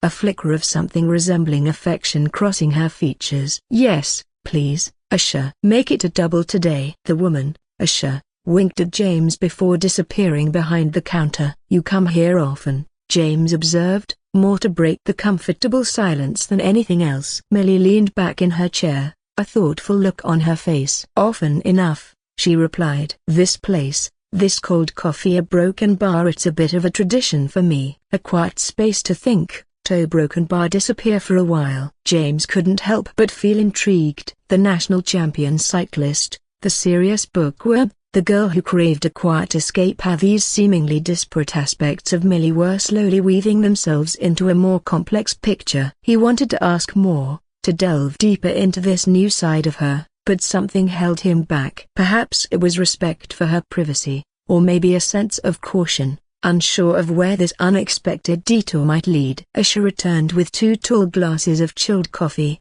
their surfaces adorned with swirling patterns of whipped cream. Millie took a long sip, her eyes closing in apparent contentment. James took a tentative sip of his own, the cool, sweet beverage, a welcome contrast to the city's heat. "So," James began, carefully choosing his words, "where are we going, exactly?" Millie finally met his gaze, a flicker of determination replacing her earlier contemplation. "Somewhere you need to see, James. Somewhere that might explain a lot of things." Suddenly, a thought struck James. They were drinking coffee together like a couple. Were they on the verge of dating or something? The idea seemed to come out of nowhere, but it lingered in his mind, making him feel both excited and anxious. This kind of thought was swirling in his head because it was the first time he had ever hung out with a girl other than his sister. He wasn't used to this kind of situation, and it made everything feel new and strange. As he considered this,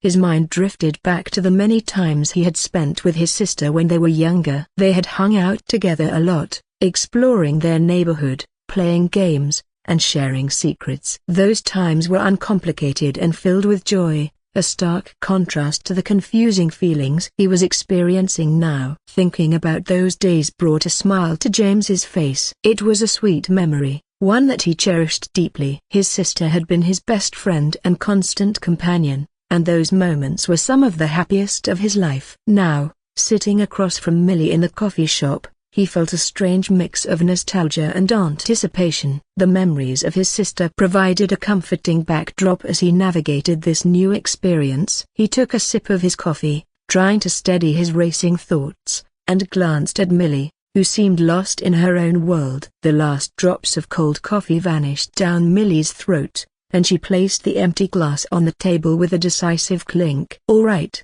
she announced, her voice firm, "let's go." James stood, a nervous energy coursing through him. He followed Millie back outside, the initial surprise of her national champion status now replaced by a burgeoning sense of anticipation. He climbed onto his bike, her words about needing to see something echoing in his mind. They navigated the bustling streets once more, Millie leading the way with a renewed urgency. Finally, she pulled up short in front of a massive wrought iron gate. It was ornate and old, etched with intricate patterns that spoke of a bygone era. There was a sense of grandeur about it, a stark contrast to the bustling marketplace behind them. Millie dismounted her bike and gestured towards the gate. "Follow me," she said, pushing it open with surprising ease. James hesitated for a moment, his eyes scanning the residential area beyond. It was a mix of old and new, with a single high-rise apartment building towering over rows of smaller, two-story houses. A few people from well-planed street and several curious faces peeked out from windows as they entered,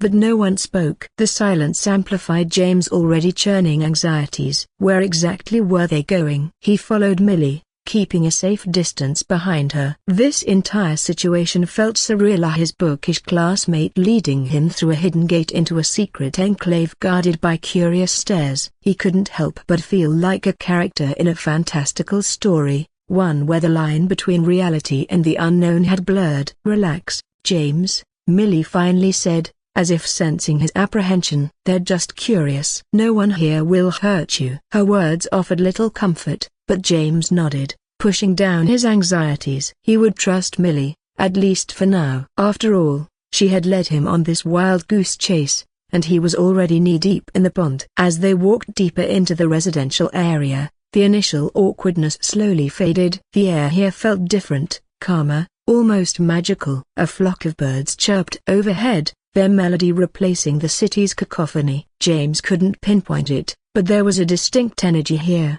a hum that vibrated beneath the surface of normalcy. They reached the base of the high-rise building, its sleek glass facade reflecting the setting sun. Millie stopped and turned to him, a determined glint in her eyes. "This is it, James," she said. "This is where I want to take you to." A bewildered chuckle escaped James' lips. "A martial arts training center?" He scanned the imposing building, its sleek glass facade more suited to a corporate headquarters than a place of flying kicks and bone-crunching takedowns. Millie nodded, her expression a curious mix of determination and anticipation. "The best in Dhaka, maybe even all of Bangladesh. They train champions here, James. The real deal, not a broken bar well, not like Sourov." James couldn't help but grin.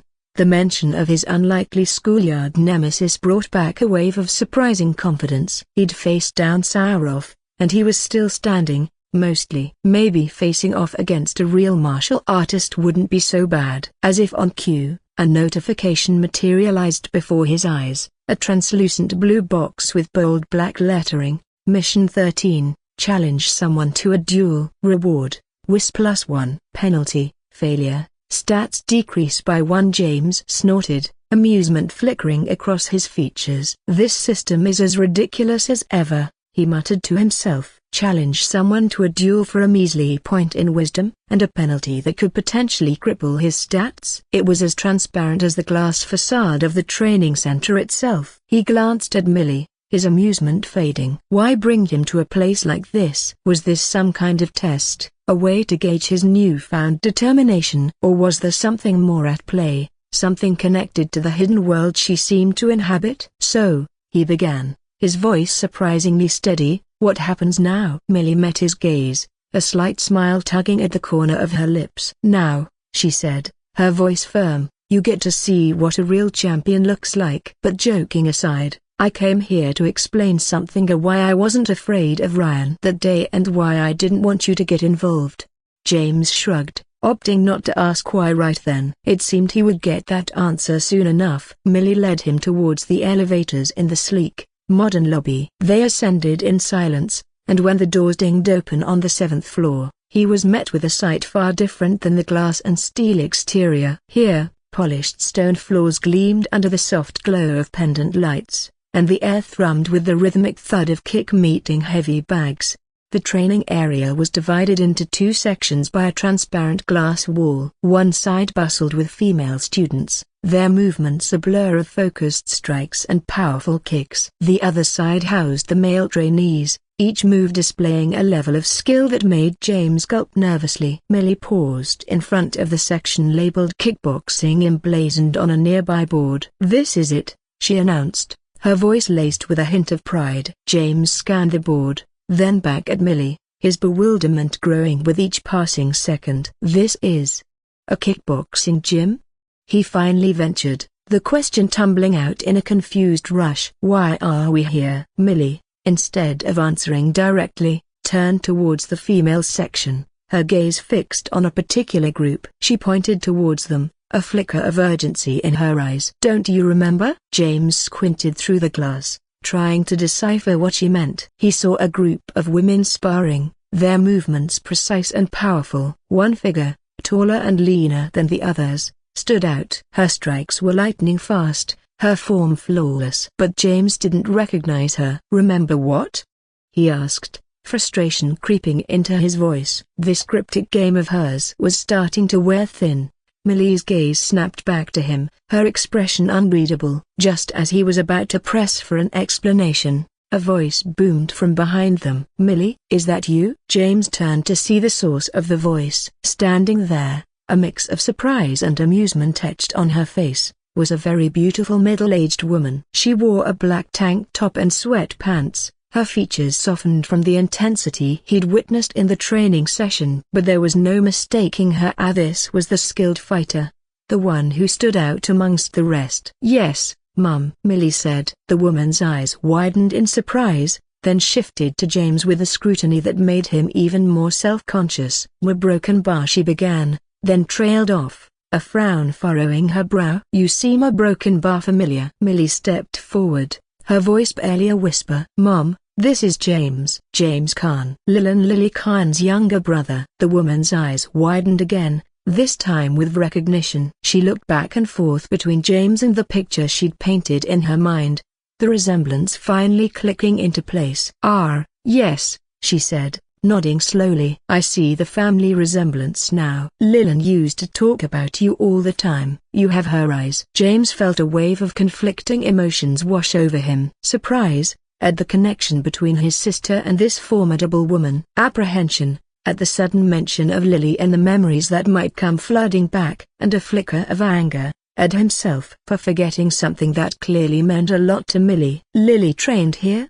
he finally managed, his voice tight with unspoken questions. The woman, who James now assumed was Millie's mother, nodded. "Yes, she started her kickboxing journey right here. Now, she's one of our instructors, though she's not around today." She paused for a moment, her gaze softening. "You used to come here quite often when you were younger, James." "Lily used to bring you all the time." James' mind felt like a scrambled egg. Lily, kickboxing, him, coming here as a child? These were snippets of information that refused to fit into his current narrative. He looked at Millie, who seemed to shrink under his confused gaze. "We actually met here," Millie mumbled, her voice barely audible. "The first time." "You don't remember?" Shame burned hot in James' cheeks. He didn't remember. Not Millie, not this place, not any of it. He had a feeling maybe the system had something to do with the blank spaces in his memory, but the how and why remained a mystery.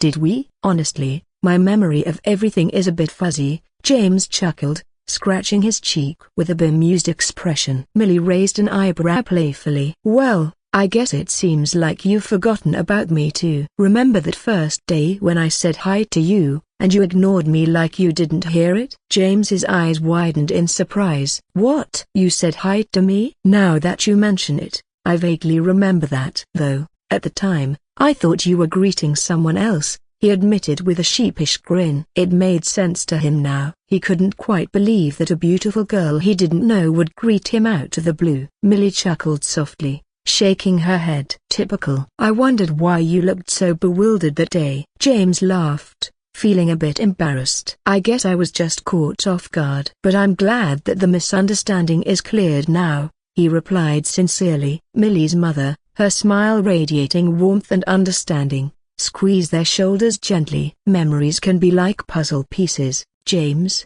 she said in a soothing voice. "Sometimes they take a while to fit back together. But don't you worry, there's plenty of time. In the meantime, why don't you both take a moment to introduce yourselves properly? Consider it a chance to start fresh, to rewrite the beginning of your story." James wondered what Millie's mother was talking about, but he shrugged toward her anyway. Millie's voice dropped to a whisper, a touch of guilt lacing her words. "James," she began, "the real reason I didn't want you involved with Ryan a broken bar or Sauroff, for that matter a broken bar, it wasn't just about protecting them." James raised an eyebrow, a flicker of curiosity sparking in his eyes. "It was about protecting you," she confessed, her voice barely above a murmur. "As far as I knew our broken bar well, you were always the quiet kid, the one who got picked on. I never saw you fight back, not even against bullies." A pang of understanding hit James. He remembered the shy, timid boy he used to be, the one who'd built under the pressure of a raised voice. He offered Millie a reassuring smile. "That was a long time ago, Millie," he said gently. "A lot has changed since then." He glanced around the training center, the rhythmic thuds and grunts of exertion a stark contrast to the memories she'd evoked. "The truth is, I learned karate a few years back. Not because I wanted to fight, but because he broken bar well, because I wanted to feel stronger, more capable of taking care of myself." Millie's eyes widened in surprise, a flicker of something akin to admiration crossing her features. "You never mentioned that." James shrugged. "There wasn't much to mention. Just a few classes, a way to learn some self-defense." He paused,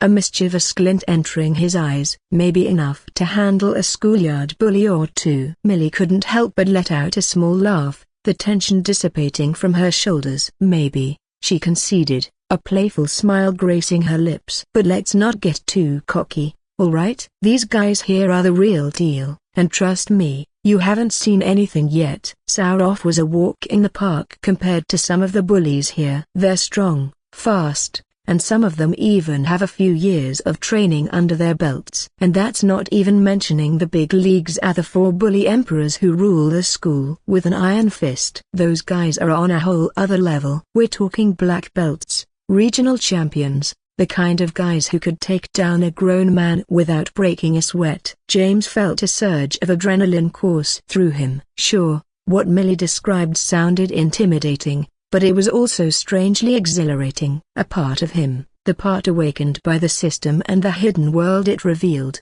craved a challenge. He wasn't naive enough to think he could take on these bully emperors right away, but the knowledge that they existed, that there was a hierarchy of strength, fueled his newfound determination. "Bully emperors, huh?" he repeated, a slow grin spreading across his face as the name sank in. "I've heard about them, but I've never seen them in person." "They sound like something straight out of a video game, don't they?" "But from what I know, they're not your typical bullies who pick on kids in the schoolyard. These guys are the top tier, the ones who control all the other bullies from the shadows." James paused, the grin fading into a thoughtful expression after thinking about this bully emperor's nature. "They're like the puppet masters, pulling the strings and making sure everything runs according to their rules. It's almost like they have their own underground empire within the school, with each of them commanding a group of followers. Their influence stretches far and wide, and they maintain a tight grip on everything that happens. The thought was daunting, but he shook it off with a laugh. But hey, if I can handle a few karate moves, maybe I can learn to handle a bully emperor or a broken bar someday. It's not just about the physical stuff, it's about understanding their strategies, getting into their heads, and maybe even outsmarting them. It's a challenge, but who knows, with enough practice and determination, anything's possible. His eyes sparkled with a mix of excitement and determination. The idea of confronting these elusive figures was intimidating, yet it also stirred a sense of adventure within him. He imagined himself standing up to them, breaking their hold over the school, and bringing justice to those they had oppressed. It was a long shot, but it was a goal worth striving for. James chuckled. He didn't know what the future held, but for the first time since the encounter with Sauroff, he felt a spark of hope. He wasn't just the same shy kid anymore. He was stronger, more confident than before. He was ready to face whatever challenges awaited him with system. So, he began, his voice brimming with newfound determination. What do you say we learn a little more about this place? Maybe they offer introductory classes for a broken bar delicate boys who learned a few karate moves. Millie's steps quickened as she led James down a few floors, the rhythmic thump of bodies hitting the mats growing louder with each step. The kickboxing training area was located on the 7th floor. As they made their way down to the 5th floor, the sound of their footsteps echoed in the stairwell. Say, Millie, do you know any kind of martial art? James asked curiously, breaking the silence. Millie shook her head with a slight smile. No, I don't. I'm not really physically fit for martial arts. I think I would lose in every match if I ever participated in a martial arts contest. James nodded thoughtfully. I see. So why did you take up cycling? That's also a matter of fitness, but it seems you're really good at it. Millie's smile widened as she explained. Well, my legs are somewhat stronger because of my kickboxing training. And to be honest, in our country, there aren't many girls from a martial arts background who are into cycling. So, I guess I was lucky enough to stand out in that regard. Plus, being fit for cycling and being fit for martial arts are two entirely different things, you know? James smiled back, appreciating her perspective. I see. As they continued their descent, James couldn't help but admire Millie's determination and unique approach to fitness. It was clear that she had found her own path, combining elements from different disciplines to create something that worked for her. He found it inspiring, and it made him think about his own approach to fitness and how he could improve. James and Millie stopped at a brightly lit space labeled judo. Just like the kickboxing floor on the 7th floor, this one was divided into separate training areas for men and women, visible through a transparent glass wall. However, unlike their previous stop, Millie bypassed the female section entirely, making a beeline for the male training area. James hesitated, a flicker of confusion crossing his features. Why the men's section? He opened his mouth to question her, but the sight that greeted him through the glass stopped the words in his throat. The training area was a whirlwind of activity. Over 30 boys,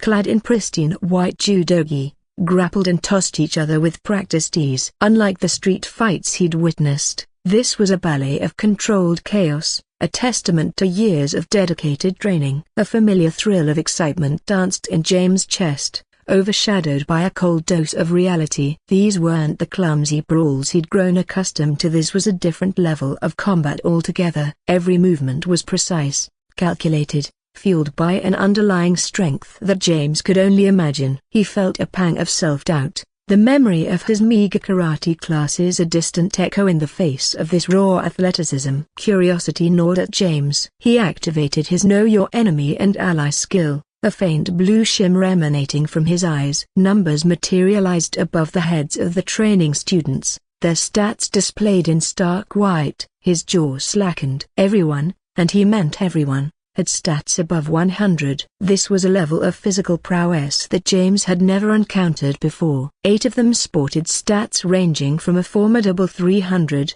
indicating well-honed athleticism and years of training. to a staggering 500, a level that suggested exceptional talent and the potential for greatness. 3 others hovered between 500 and a jaw-dropping 700. These were the elite of the group, possessing not only superior strength and technique but also the strategic mind and competitive spirit necessary to dominate their opponents. And then there was one figure stood out amongst the rest, his stats nearing a mind-boggling 900. This anomaly, easily the most powerful presence in the room, moved with a preternatural grace that belied his raw power. He anticipated his opponent's moves with uncanny ease, effortlessly countering their attacks and transitioning into throws of his own with a ruthless efficiency that sent shivers down James' spine. A cold sweat prickled James' skin. These weren't just students, they were walking powerhouses, athletes honed to physical perfection. In comparison, his own total stats of 66.5 felt utterly pathetic. He deactivated the skill, a wave of discouragement washing over him. Defeat tasted bitter on his tongue. Here he was, all hyped up about his newfound karate skills, only to be confronted with the vast chasm that separated him from these prodigies. It was like comparing a tricycle to a race car. Shame burned in his throat. He felt like a child trying to play with adults, a complete novice blundering into a world of professionals. Questions swirled in his mind. What was Millie even thinking, bringing him here? This wasn't a place for beginners, it was a training ground for champions, a place where excellence was the minimum requirement. Doubt gnawed at him, whispering insidious insecurities. Maybe before the system he would be nobody in this battleground. Just as self-doubt threatened to consume James,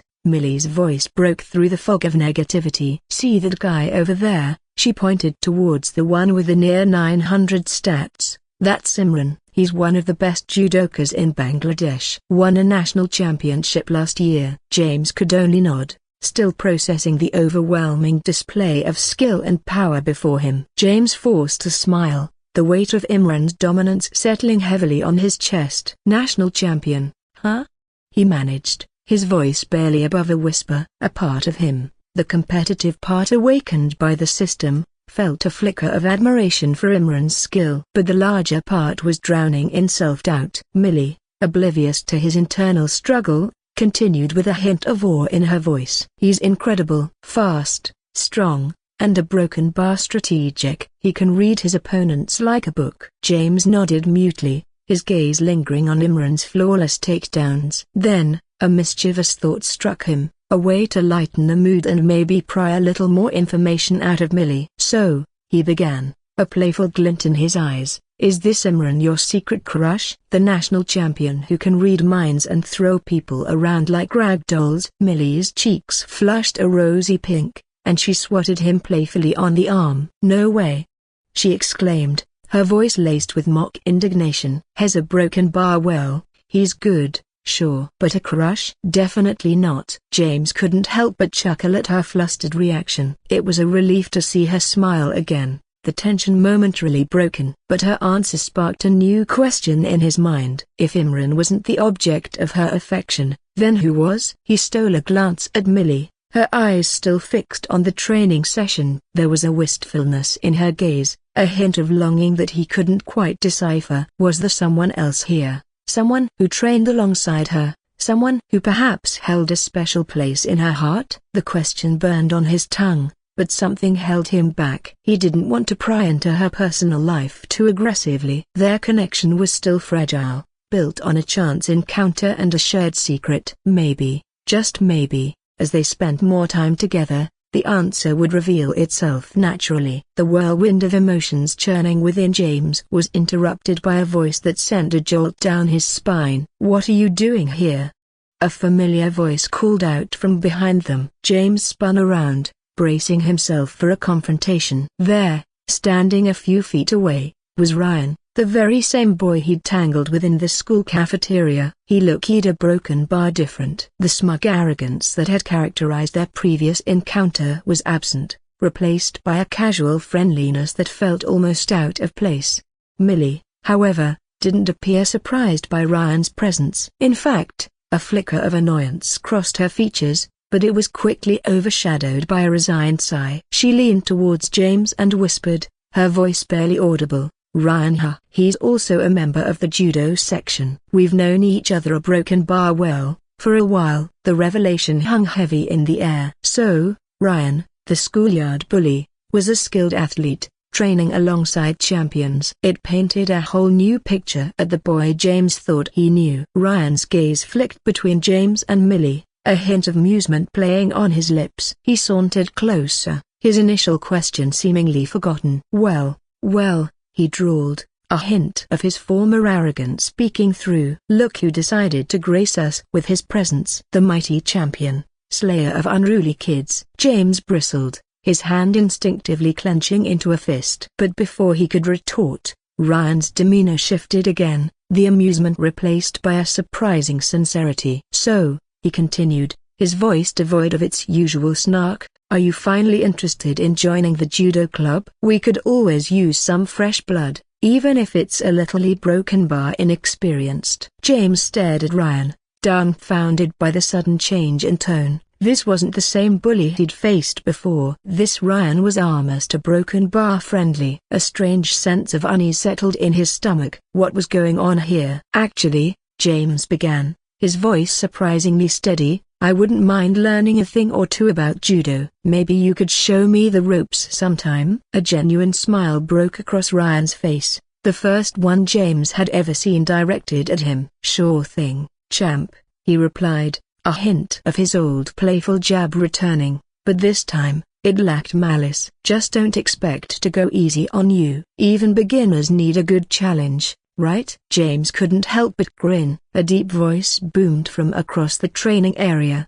halting their conversation in its tracks. "Millie, you're here." James turned to see a figure approaching them, a man radiating a quiet authority that commanded respect. He was well built, easily 6 feet tall, with a kind face etched with the lines of experience. His dark hair was flecked with gray, and his eyes held a familiar warmth that sent a jolt through James. Millie's smile widened as she turned towards the man. "Yes, I'm here with James," she replied, her voice brimming with excitement. "You know, the brother of Lily Khan." "And James, this is my father, Kashim Chowdhury." James extended his hand, offering a polite greeting. "It's a pleasure to meet you, Mr. Chowdhury." Millie, ever the helpful one, chimed in with additional information. "My father is the judo coach here, James." "And not just any coach, he's the managing director of Chowdhury Martial Arts Center." Surprise flickered across James' face. So, this wasn't just any training facility for Millie, it was a full-fledged martial arts center, run by Millie's own father. The pieces were starting to fall into place, painting a clearer picture of Millie's life and her connection to this place. Kashim's smile deepened as he grasped James' hand in a firm handshake. "Ah, it's that kid," he chuckled, a hint of recognition lighting up his eyes. "I haven't seen you in many years, James." "How is your father doing now?" James felt a tug in his chest, a mix of confusion and a strange sense of familiarity. He didn't remember ever meeting this man, and yet, there was something about his presence, about the way he spoke, that resonated deep within him. "Has a broken bar. He's doing well," James stammered, struggling to find his voice. His mind raced, searching for any scraps of memory that might connect him to this man, to this place. All he could see were hazy fragments, fleeting images that refused to coalesce into a coherent picture. Sensing James' discomfort,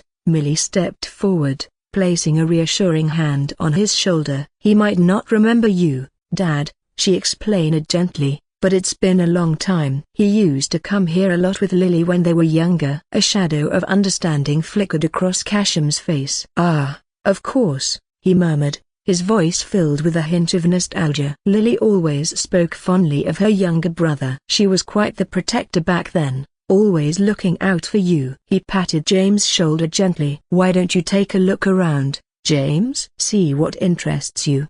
Perhaps you'll find something that sparks a memory or two." With that, Kashim excused himself, leaving James, Millie, and Ryan in a comfortable silence. As Kashim's figure disappeared into the crowd of students, Millie turned to James, a mischievous glint in her eyes. "See," she whispered conspiratorially, "that's why Ryan never dared to actually bully me, even if I didn't give him my number." Ryan, who had been unusually quiet throughout the conversation, flushed a faint shade of red. "Hey," he mumbled defensively, "don't make me out to be a puny villain. Every guy wants a good-looking girlfriend as his partner, right?" Millie snorted, the sound bordering on a playful laugh. James couldn't help but grin. The dynamic between them was surprisingly amiable, a stark contrast to the hostile encounter they'd witnessed earlier. It seemed the world of Chowdhury martial arts was more nuanced than James had initially anticipated. Ryan, the supposed bully, was revealed to be more of a clumsy flirt, his arrogance tempered by a grudging respect for Millie's strength and Kasham's authority.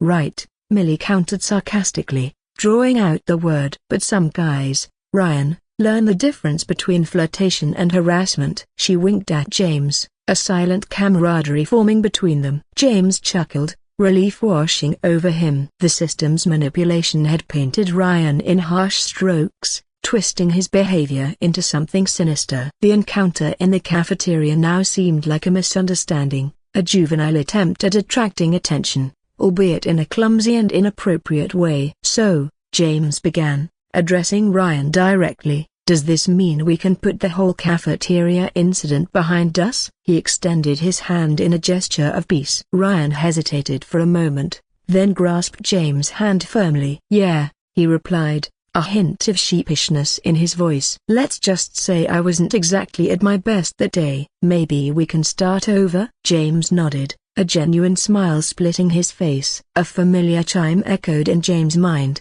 momentarily interrupting the newfound camaraderie. It was the system, its emotionless voice reminding him of his unfinished business. Mission 13, Challenge Unresolved. Challenge someone to a duel. James winced internally. He didn't want to disrupt the positive atmosphere, but the mission loomed. An idea struck him. "Hey, Ryan," he began, his voice laced with a hint of amusement, "I was wondering if you could show me a few judo moves. You know, a friendly little broken bar challenge." Ryan's eyebrows shot up in surprise. "A challenge, huh?" A playful grin spread across his face. "All right. Why not? But don't blame me if you end up on your backside within seconds." Relief washed over James. This could work. Technically, it was a challenge, and if he learned something in the process, it wouldn't be a complete loss. Just then, Kasham Chowdhury reappeared, his face creased with amusement as he overheard their conversation. "A challenge,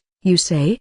he boomed, his voice carrying a hint of playful authority. "Why not make it a proper match? I'll be happy to judge." James and Ryan exchanged a surprised glance. Having Kasham, the head instructor and Millie's father, as a judge upped the ante considerably. But James, emboldened by the potential dual benefit completing the mission and learning a new skill, readily agreed. Before they could begin, James activated his Know Your Enemy and Ally skill once more. This time, Ryan's stats displayed a slight increase, climbing from 203 to 204. It wasn't a major jump, but it was a noticeable improvement within just a few days. Clearly, Ryan wasn't just a cocky flirt, he was dedicated to his training, and his skills were constantly evolving. This revelation both surprised and motivated James. Here he was, a beginner with a mysterious system prodding him forward, facing off against someone with years of experience in a world he was only just beginning to understand. A flicker of nervous excitement danced in his chest. He might not win, but he wouldn't go down without a fight. News of the impromptu match spread like wildfire through the training area. Curiosity crackled in the air as students gathered around,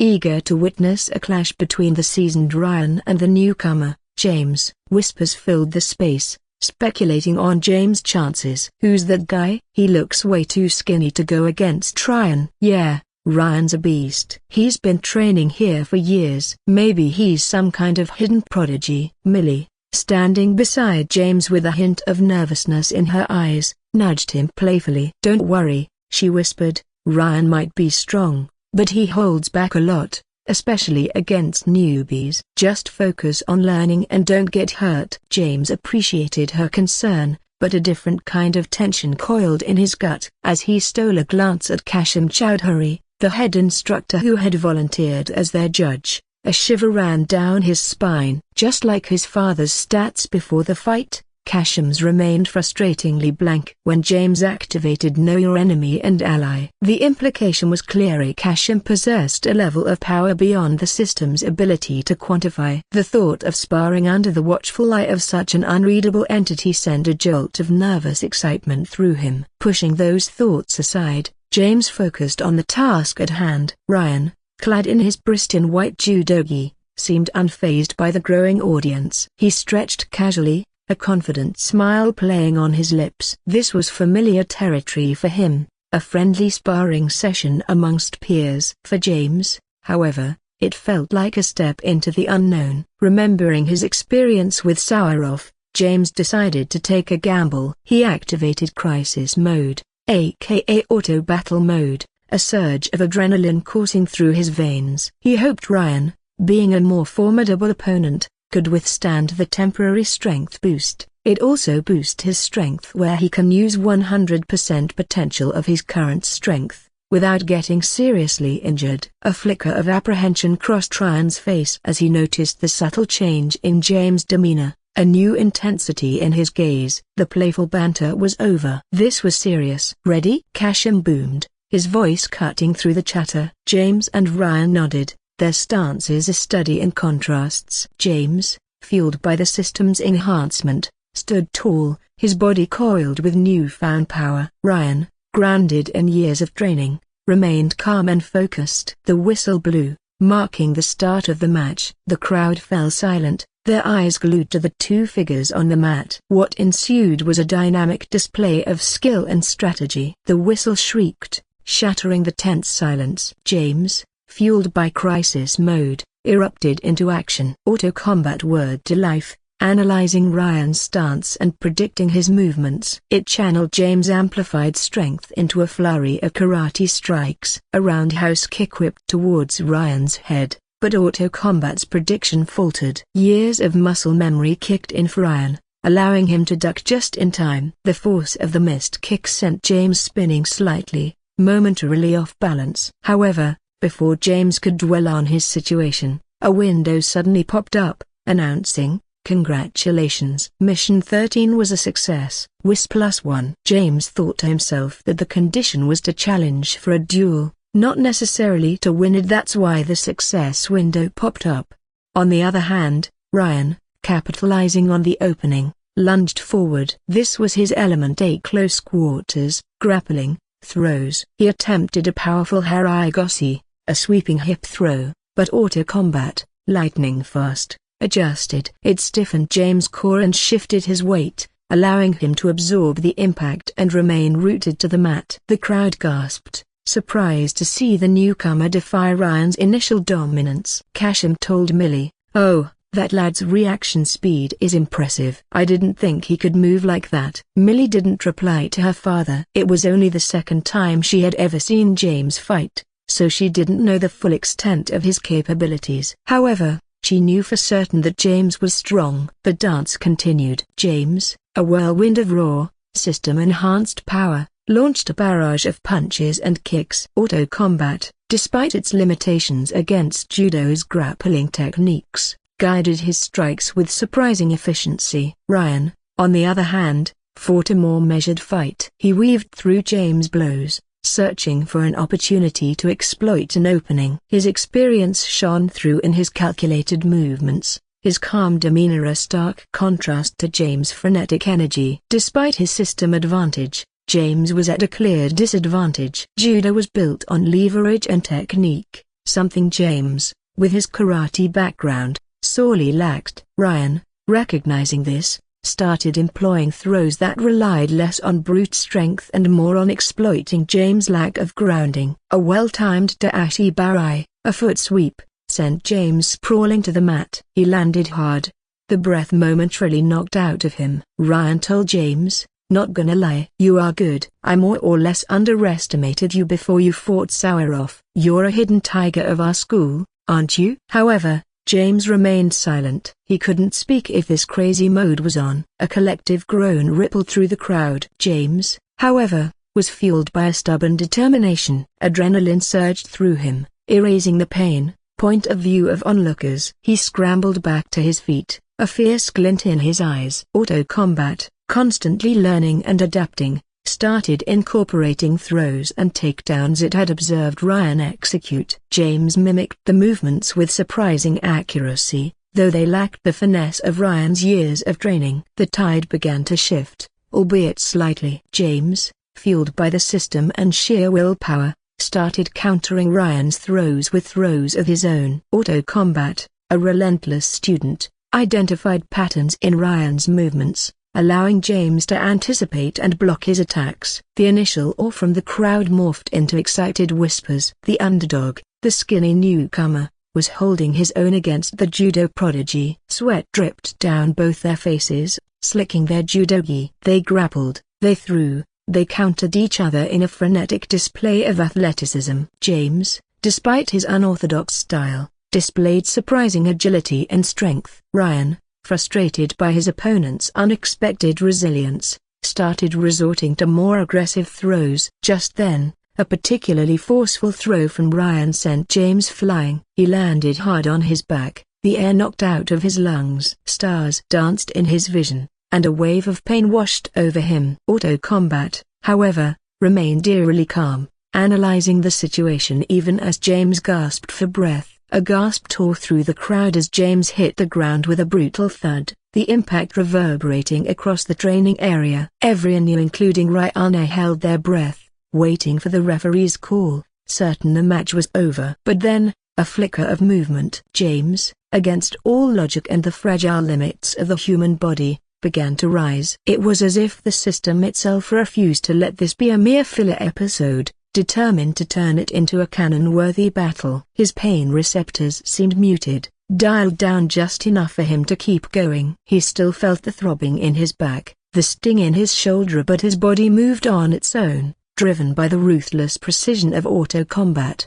Ryan, initially stunned by James' sudden recovery, narrowed his eyes. This wasn't the same opponent he'd faced a few days ago. This new James fought with a controlled ferocity, his movements fueled by a blend of system-enhanced reflexes and raw determination. Ryan then said to James, "You're behaving like a machine right now. Not a single sound of pain from you." "But I'm sure you're in pain, aren't you?" Seeing James remain silent, Ryan continued, "So, you're keeping quiet, huh?" After receiving no response, Ryan gave up and refocused on the battle. Auto combat, having analyzed the limitations of brute force against Ryan's judo expertise, shifted tactics. It delved into a secondary database within the system, a forgotten archive labeled pressure point techniques. James, unaware of the internal workings of the system, simply felt a shift in his focus. His strikes became more precise, targeting specific points on Ryan's body. A lightning-fast jab to the inside of Ryan's wrist sent a jolt of pain through his arm,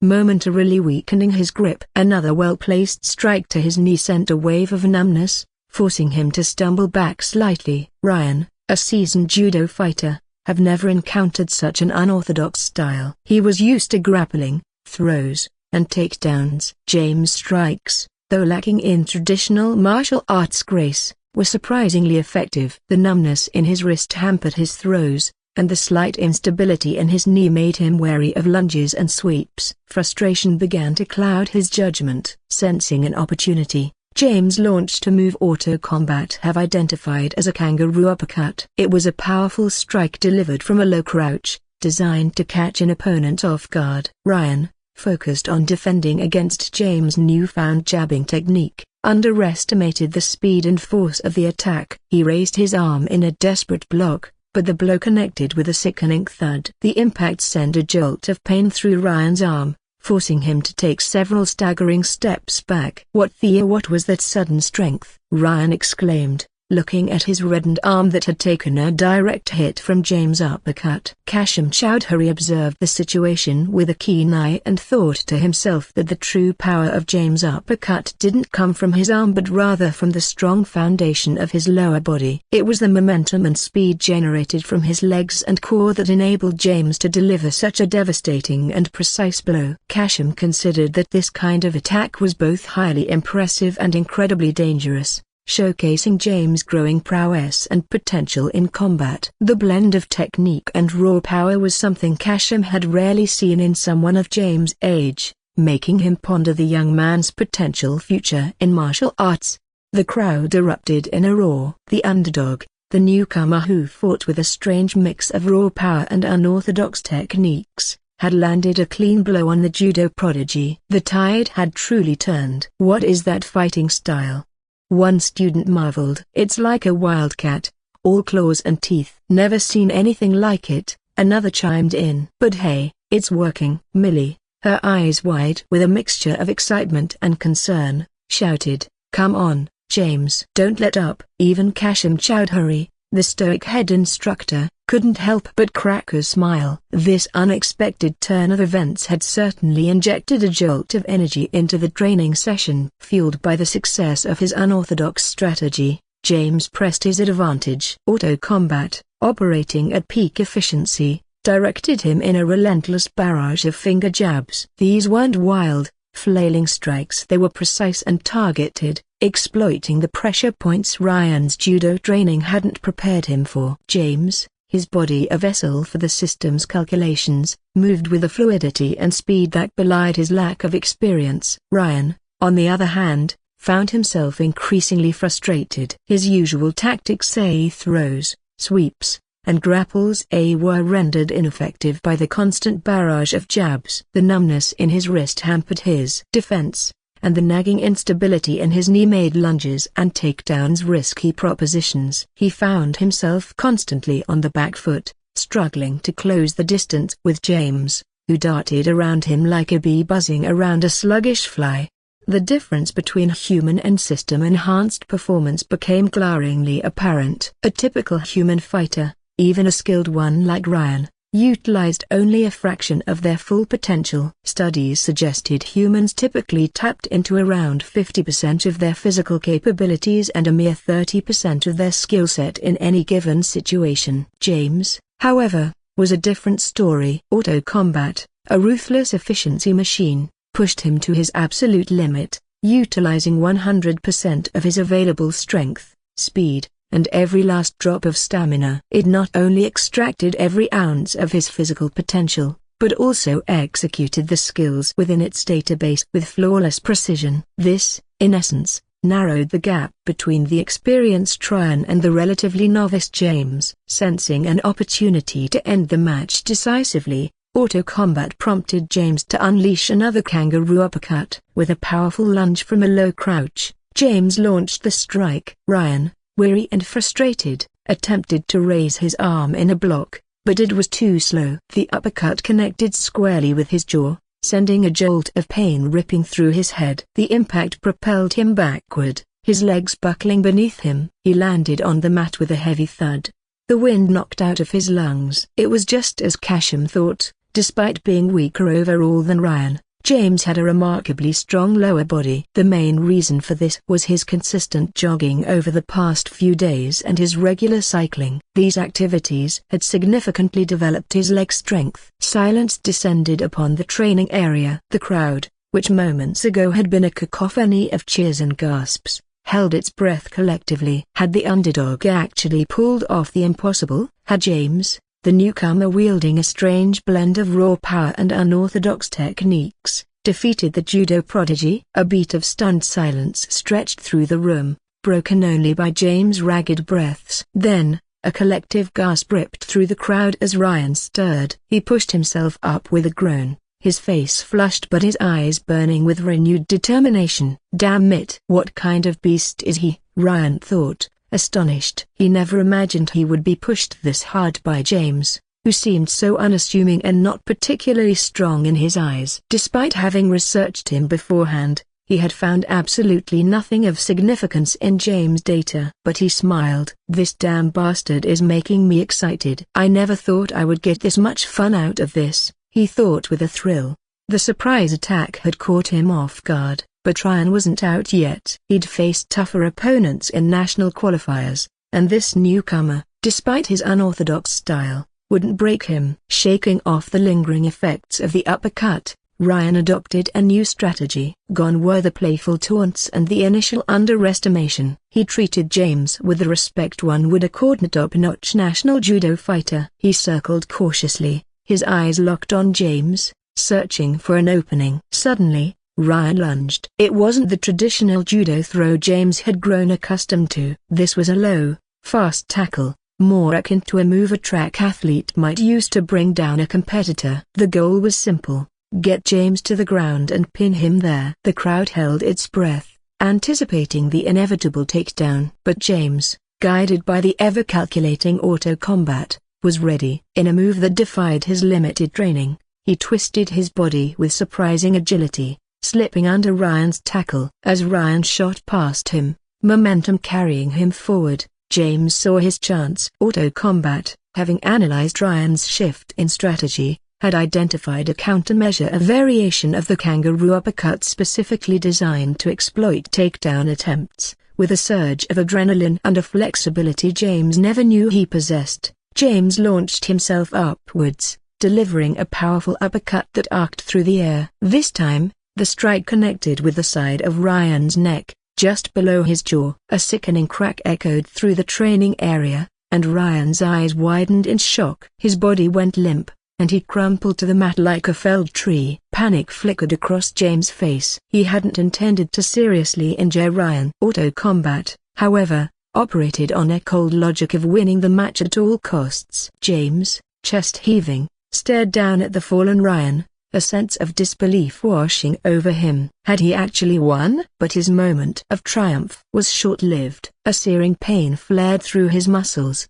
his legs threatening to buckle beneath him. A notification flashed in his mind: auto-combat deactivated, stamina depleted, 30%. The system, once his relentless puppet master, had finally released its control. James sank to one knee, gasping for breath. His body, pushed to its absolute limit by auto-combat, now screamed in protest. Across from him, Ryan stirred. Disorientation clouded his eyes, but a flicker of determination quickly replaced it. He was about to concede, a grudging respect for James' unorthodox fighting style bubbling within him. "Ouch," Ryan mumbled, wincing as he tried to push himself up. "That a broken bar, that last one hurt." All right, Ryan rasped, pushing himself to his feet. "You win this one. You fought well." But James shook his head, his voice ragged. "No," he wheezed, "I can't." A broken bar continue. Defeat, bitter and undeniable, settled in his stomach. He had tasted victory, however fleeting, and now it was ripped away. Ryan, however, seemed genuinely surprised. "What do you mean you can't continue? You just knocked me flat on my back." A wry smile flickered on James' lips despite the pain. "There's more to it than you think," he mumbled, his voice barely above a whisper. The system, his secret weapon, was a burden he couldn't explain. Ryan frowned, his competitive spirit momentarily dampened by James' obvious distress. "Look," he said, extending a hand to help James to his feet, "whatever it is, you did good. Seriously good. You landed some hits I never saw coming." James tried to stand up, but his muscles groaned, forcing him back into a sitting position. "Hey," Ryan nudged him with his elbow, concern replacing the playful banter. "You all right? You look like you just ran a marathon." James chuckled, the sound shaky. "Yeah, I'm fine. Just a broken bar, tired." He admitted defeat with a sigh. "As I said, I can't continue." "Looks like you win, Ryan." Ryan's jaw dropped. "Win? Are you kidding? Let me tell you clearly. You practically knocked me out cold. There's no way I could have continued after that last hit." The look of genuine worry on Ryan's face touched James. He realized, despite the initial hostility, Ryan wasn't a bad guy. Maybe he really was crushing on Millie, but he had handled the situation far too unprofessionally. "We can talk about it later,"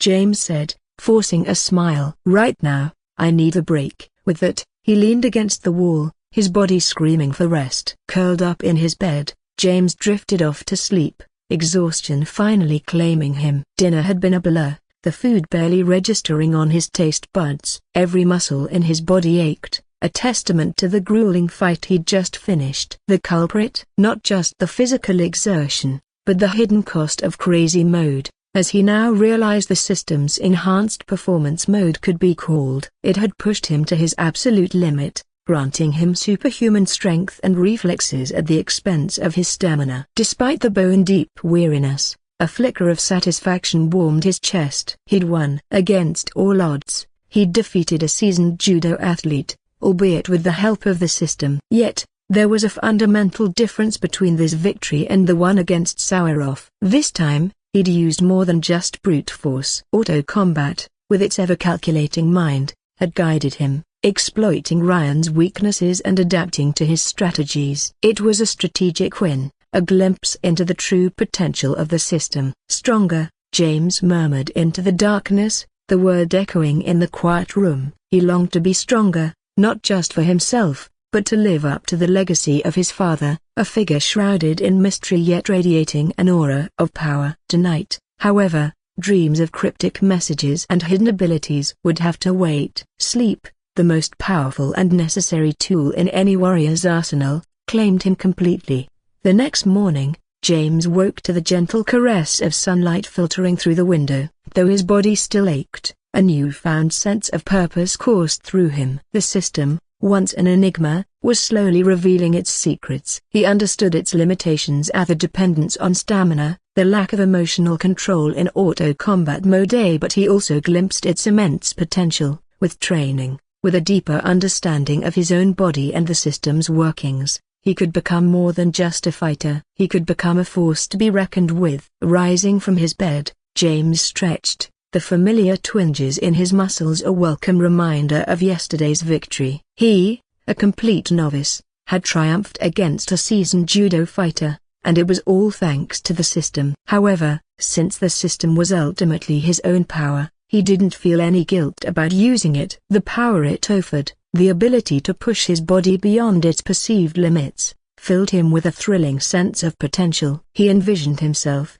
honed and sharpened by the system, one day reaching the level of his father, a legendary figure in this hidden world. Images of himself, strong and capable, protecting those he cared about, flickered in his mind's eye. A notification materialized in the air before James' eyes, jolting him out of his morning reverie. It pulsed with a faint blue light, the same shade as the ones he'd encountered before. This one, however, held a new message. Mission 14, join the judo club at school. Reward, all stats will increase by +3. Penalty for failure, food poisoning. James whistled, a surprised chuckle escaping his lips. The system, it seemed, wasn't content to let him rest on his laurels. Join the judo club, of all things. A part of him balked at the idea. The memory of his grueling match with Ryan, the unfamiliar throws and grappling techniques, was still fresh in mind. Yet, another part, the part fueled by the hunger for growth and the cryptic message about his father,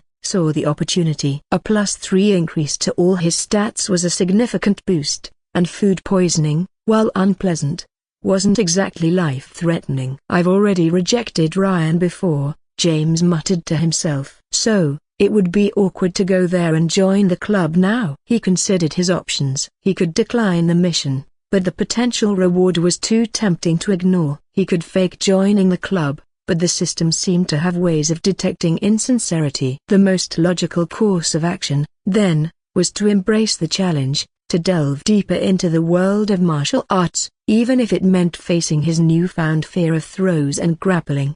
The school hallway buzzed with the usual cacophony of teenage chatter as James navigated his way to class. He still felt the lingering aches from his epic duel with Ryan, but a determined glint shone in his eyes. The notification from the system had solidified his resolve. Joining the judo club, however unwelcome the prospect might be, was the next step in his journey. Suddenly, a familiar voice broke through the din. James, Millie called out, a hint of concern in her voice. She caught up to him, her brow furrowed. Are you all right? You looked absolutely exhausted yesterday. James, still basking in the afterglow of victory, let out a tired but genuine smile. Yeah, I'm fine. Just a bit sore, but a good night's sleep did wonders. Unfortunately, his response, coupled with the closeness they displayed, wasn't lost on the ever-observant student body. A group of girls huddled together, their whispers carrying an unmistakable air of mischief. "Did you hear that? James spent the night at Millie's."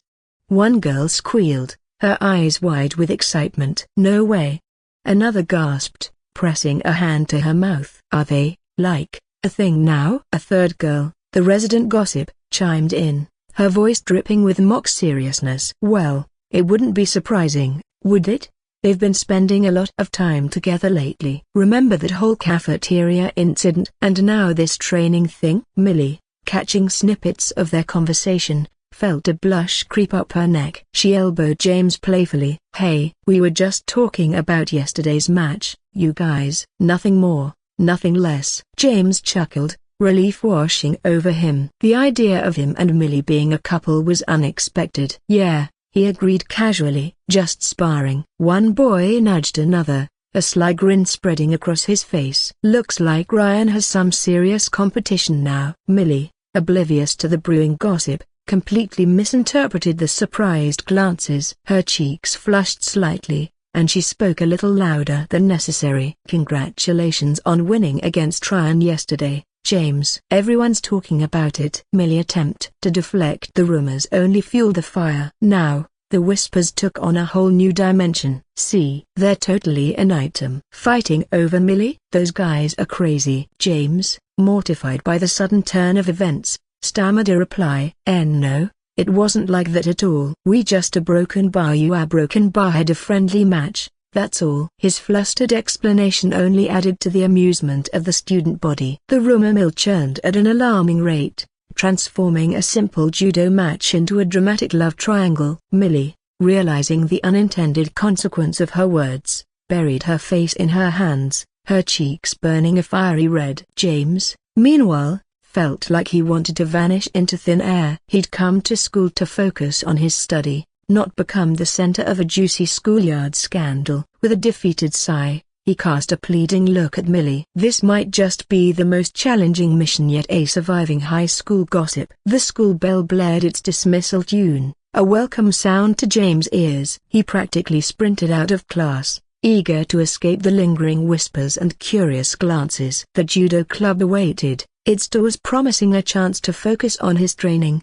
a refuge from the chaos of high school gossip. The gymnasium, however, held a different kind of challenge. As James entered, the usual jovial atmosphere was replaced by a tense silence. All eyes turned to him, a mix of surprise and suspicion in their gazes. Everyone, except for Ryan and Coach Jin, wore a frown that could curdle milk. Saurov, his competitive spirit reignited, stepped forward, his chest puffed out. "James," he boomed, his voice echoing in the vast hall, "what brings you here? Looking for another fight? Well, if that's what you want, this time I won't be going easy on you." James ignored Saurov's bravado. His gaze settled on Coach Jin, the stoic figure standing by the mat. Taking a deep breath, he approached the coach, his voice firm despite the butterflies fluttering in his stomach. "Coach Jin," he began, "I'd like to join the judo club." A collective gasp rippled through the room. Jaws dropped, eyes widened,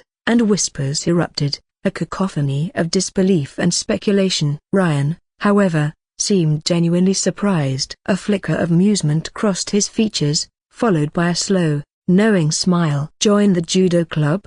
he echoed, his voice dripping with playful sarcasm. "Didn't you a broken bar decline the invitation last time?" James simply smiled, refusing to be baited into a conversation about the past. His focus was on the future, on unlocking the potential the system hinted at within the world of judo. Coach Jin, ever the pragmatist, cut through the tension. "Of course you can join," he stated, his voice gruff but welcoming. "You have the physical build for judo. Strength is important, but technique is paramount. Are you willing to put in the work?" James met the coach's gaze, a steely glint mirroring the determination burning within him. "Absolutely," he replied without hesitation. "I'm ready to learn." Coach Jin nodded curtly, a hint of satisfaction flickering in his eyes. "Then get changed and join the line. We start with basic throws today." "Welcome to the judo club, James." As James moved towards the locker room, he couldn't help but notice the shift in the atmosphere. The initial hostility was replaced by a cautious curiosity. Saurov,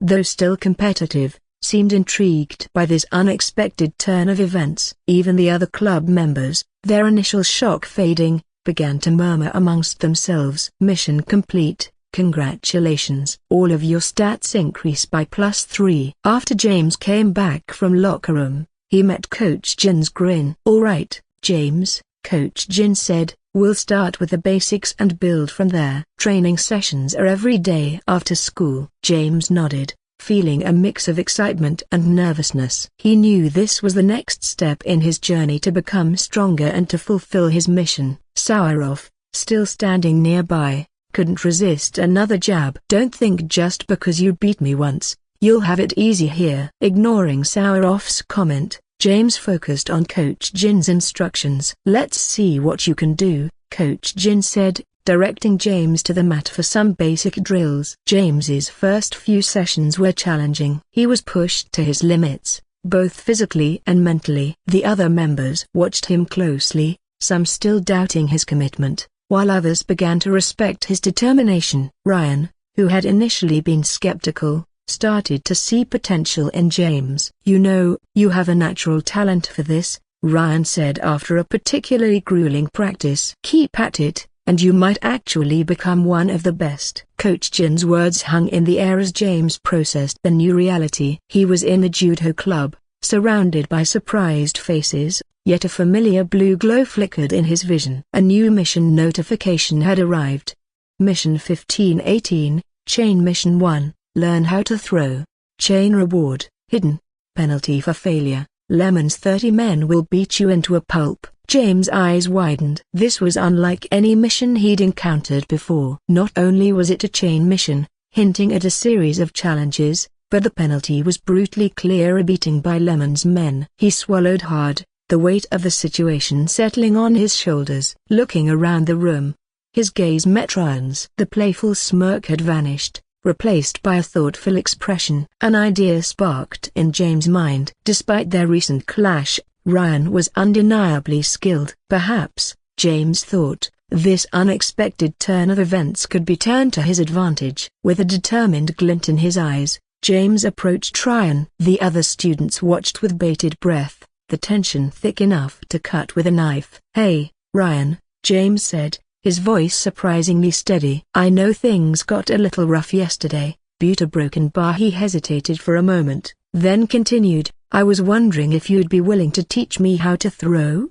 A surprised chuckle escaped Ryan's lips. He looked at James, then at the stunned faces around them. The absurdity of the situation, coupled with James' genuine desire to learn, tickled him. Here was the guy who'd just beaten him in a wild brawl, now asking for his help. Ryan crossed his arms, a playful glint returning to his eyes. Well, James, he drawled, that's certainly an interesting request. Considering you manhandled me with a broken bar, unconventional techniques, to say the least. James winced at the reminder, but held his ground. Look, I know I don't know much about judo, but I'm here to learn. And if you're willing to teach me, I promise I'll be a dedicated student. Ryan studied James for a long moment, a silent conversation passing between them. Finally, a slow smile spread across his face. All right, James, he said, his voice filled with amusement. You've got guts, I'll give you that. And who knows, maybe I can learn a thing or two from your broken bar unique fighting style as well. Ryan, ever the enthusiastic teacher, launched into a detailed explanation of the Doashi Barai, a basic judo sweep that utilized an opponent's momentum against them. He described the footwork, the hip movement, the strategic timing, all the crucial elements that transformed raw strength into controlled throws. James, all ears, soaked up the information, the system silently analyzing each detail, storing it within its ever-growing database. To solidify the lesson,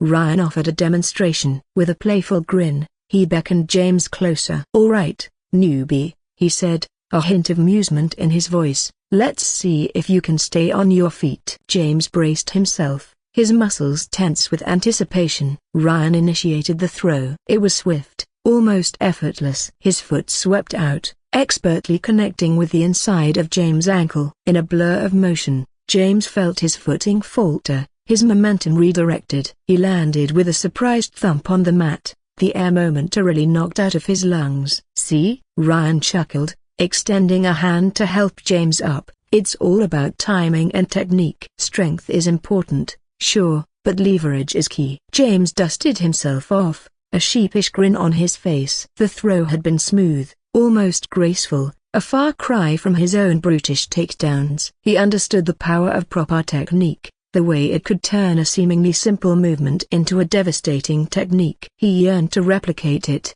to feel the satisfaction of executing a perfect throw. However, reality soon set in. Without the assistance of auto-combat mode, his throws lacked the finesse, the explosiveness of Ryan's. He attempted the dashi barai on Ryan, mimicking the steps, the footwork, but his attempt felt sluggish, easily countered by Ryan's superior skill. Frustration gnawed at James. The system, while a powerful tool, wasn't a magic bullet. Mastering judo, he realized, would require more than just blind faith in its calculations. It would require dedication, countless hours of practice, and the development of his own physical prowess, a journey he would have to undertake one grueling throw at a time. Exhaustion gnawed at James' muscles as the day's training session drew to a close. Despite his eagerness, he hadn't managed to land a single throw on Ryan. The frustration was palpable, a bitter pill to swallow after his initial victory. "All right, James," Ryan clapped him on the shoulder, his voice surprisingly gentle. "Don't get discouraged. Judo takes time and practice. Brute strength can only take you so far." He saw the dejection in James' eyes and decided to offer some encouragement. "How about we try something a little different tomorrow?" James perked up, a flicker of hope rekindled. "What do you have in mind?" "You've been going head-to-head with me," Ryan explained. "Why not try someone closer to your current skill level?" "Zia here," he gestured towards a boy with a mop of black hair, "would be a good opponent to practice the dashi barai on." James cast a hesitant glance at Zia, then checked his internal stat display. Zia's combined stats stood at a respectable 92, only slightly higher than James' own 83.3. Maybe, James thought, this could be a chance to finally experience the success he craved. The next day, James stood opposite Zia, his nerves buzzing with anticipation. He recalled Ryan's instructions, focusing on the footwork, the hip movement, the precise timing. He lunged, executing the dashi barai. This time, it felt different. There was a smoothness to his movements, a newfound awareness of his body's position. With a satisfying thud, Zia found himself sprawled on the mat. Relief washed over James, followed by a surge of exhilaration. He'd done it. He'd thrown someone using proper judo technique. The feeling was empowering, a stark contrast to the brute force tactics he'd relied on before. The following days were a blur of intense practice. James drilled the dashi barai relentlessly, each attempt building on the one before. Here's a breakdown of his throws against Zia. Attempts 1-3. These were rough attempts. James struggled with the timing and coordination required for the throw. His footwork was sloppy, and his hip movement lacked power. Zia easily defended against James' attempts, sometimes even reversing the throw and landing James on the mat. Attempts 4-7, James started to get the hang of it. His movements became more fluid, and he began to anticipate Zia's reactions. He landed a couple of close calls but wasn't yet able to fully execute the throw. Attempts 8-10, with newfound confidence, James focused on perfecting the details. His footwork was sharp, his hip movement explosive, and his timing impeccable. Finally, on his 10th attempt, he successfully threw Zia with a textbook dashi barai. The feeling of accomplishment was exhilarating, a testament to his hard work and dedication. Mission 1518, Chain Mission 1, Success. Mission 1518, Chain Mission 2, Throw judo players 100 times using a single throw technique. A wave of relief washed over James. He'd completed the first step of the chain mission, the reward hidden from view but undoubtedly valuable. James sank back onto the mat, a wave of accomplishment washing over him. Finally, he muttered, wiping the sweat from his brow, "I've done it." Beside him, Zia, ever cheerful, sat up with a grin. "Looks like you've finally shaken off that self-doubt, Huh? He was somewhat confused by Zia's attitude. James glanced at Zia. Unlike Ryan's flamboyant confidence and Sauroff's aggressive demeanor, Zia exuded a quiet kindness, a constant smile playing on his lips. He seemed Mr. Broken Bar innocent. Did you a broken bar? James began hesitantly. Did you let me throw you? Zia's smile widened. Oh, you figured it out, he chuckled. Yeah, I saw you were frustrated, so I eased up a bit. You were getting the hang of it, Buta Broken Bar. He trailed off, a playful glint in his eyes. Practice makes perfect, right? James felt a pang of guilt mixed with grudging respect. Despite their similar stats, Zia's skill was undeniable. He'd fallen prey to the temptation to believe his close call throws were genuine victories. A silent vow echoed within him, no more shortcuts. All right,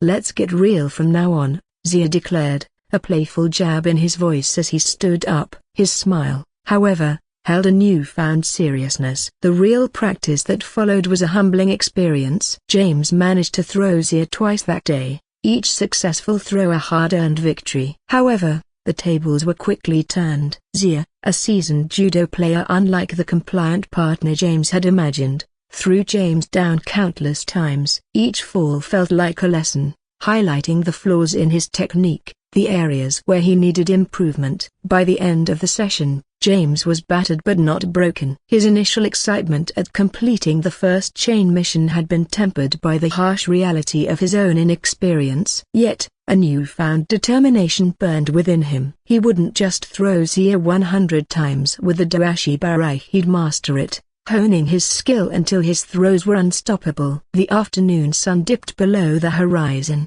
casting long shadows across the sidewalk as James and Ryan walked home. They'd bumped into each other outside the school gates, both heading in the same direction by chance. An awkward silence hung between them initially, the memory of their recent duel still fresh. However, as they walked, a conversation sparked, tentative at first, then flowing more freely. Finally, James couldn't hold back his curiosity any longer. Hey, Ryan, he began, hesitating slightly before forging ahead. Why did you want me to join the judo club, anyway? Ryan, a hint of amusement in his eyes, stopped for a moment, considering the question. Well, James, he drawled, letting the suspense build for a beat, we at the club are gearing up for the national tournament this year. And let's be honest, we needed some fresh blood. James raised an eyebrow, surprised by the answer. Fresh blood? And the national tournament? Wasn't that an individual tournament? Ryan shook his head. Yes, there is an individual tournament, but there's also a team game. I'll explain the rules to you later. Okay. You guys are already pretty good though. James recalled the impressive skills of the other students. Ryan chuckled. Good, yes, but not quite good enough. We've been placing second for the past 3 years, and this year, we're aiming for the top spot. The revelation piqued James' interest. A national tournament? That was an entirely different ball game. So, you're recruiting? Not exactly, Ryan corrected, a mischievous glint in his eyes. We don't just accept anyone. But you were broken bar. He paused, studying James with a newfound respect. You showed some potential, even if it was a beta broken bar unorthodox. James cringed slightly, recalling his reliance on auto-combat during their fight. Yeah, about that a broken bar, he began, stammering an apology,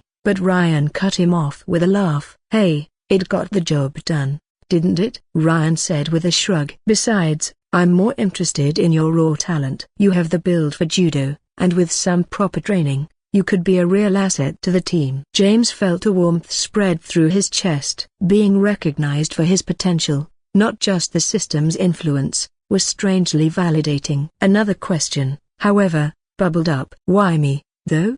He asked. There are other guys in the school, like the broken bar bully emperors. Ryan's smile turned into a smirk. Ah, the bully emperors, he said with a chuckle. Let me tell you 2 things about them. First, even if they are strong, even stronger than me, they wouldn't be caught dead putting in the actual work required for this tournament. All they care about is showing off and picking streets fights and doing illegal things. James nodded in agreement. He'd witnessed their antics firsthand. Second, Ryan continued, leaning in conspiratorially, Those guys have our broken bar reputation for breaking the rules. We don't want to win by disqualification, do we? James shook his head, a newfound respect blossoming for Ryan's integrity. Here was a skilled athlete who valued sportsmanship just as much as winning. The streetlights flickered on, casting a warm glow on their path. James couldn't help but reflect on his initial impression of Ryan. Back then, he'd seen him as just another schoolyard bully,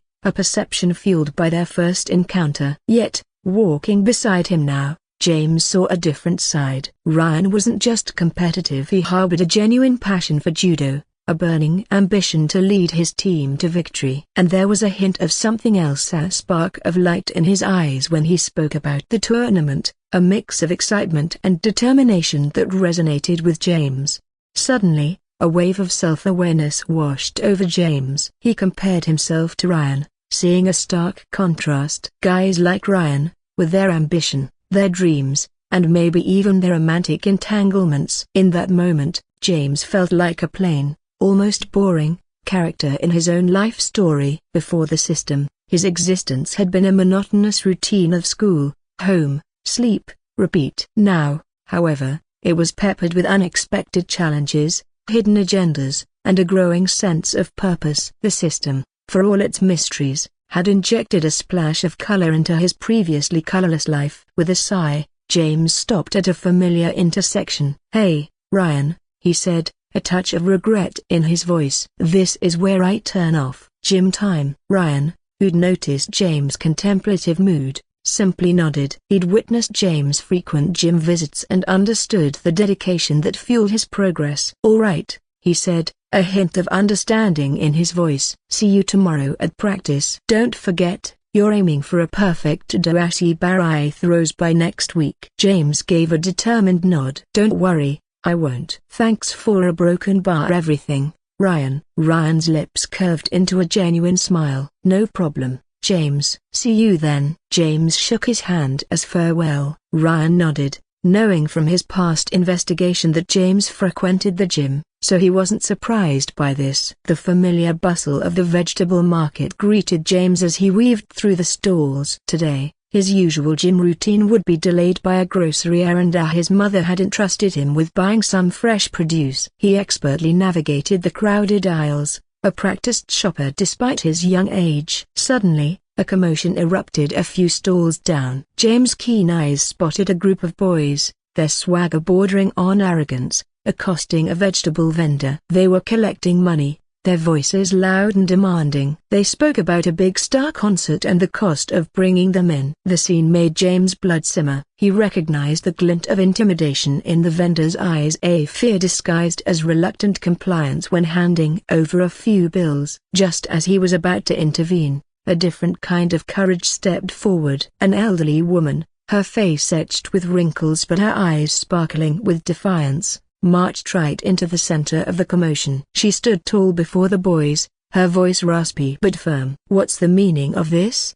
she demanded, her words laced with righteous anger. "Why are you harassing this kind man?" The boys, momentarily stunned by the unexpected challenge, exchanged confused glances. One of them, the apparent leader, puffed out his chest, trying to maintain a facade of authority. "We're just collecting donations, Grandma," he mumbled, his voice losing its earlier bravado. The old woman snorted in derision. "Donations made under threat are not donations, young man," she countered. "This is extortion, plain and simple." James' blood ran cold. The situation had escalated from intimidation to outright violence. He watched with growing anger as the leader of the boys, the one with the cut on his cheek, stepped forward, his bravado returning. "What's your problem, old lady?" he sneered, his voice dripping with disrespect. "Why you gotta interrupt our business?" "Mind your own affairs, all right?" The old woman stood her ground, her chin held high despite the tremor in her voice. "This is my business," she retorted. "I won't tolerate bullies preying on honest people." The boy's face contorted with rage. He leaned in, towering over the woman, his voice laced with a dangerous threat. "We're just asking for some money, hag." "Don't make a scene." But the woman wouldn't back down. She met his gaze defiantly. "This isn't a scene, young man," she said, her voice surprisingly steady. "This is standing up for what's right." Fury flickered in the leader's eyes. He leaned into the woman's face, his voice low and menacing. "Look, old hag," he growled, "you're messing with the wrong people. Just shut your trap and go about your day." But the woman wouldn't be intimidated. In a move that surprised everyone, she raised her hand and delivered a stinging slap across the boy's cheek. "Manners," she barked, her voice surprisingly strong. "That's how you speak to your elders." The market went silent. The slap echoed in the tense air, a shock to everyone. The leader boy, stunned and humiliated, stood frozen for a moment, a red handprint blooming on his cheek. His eyes burned with fury. "We're broken bar you hit me?"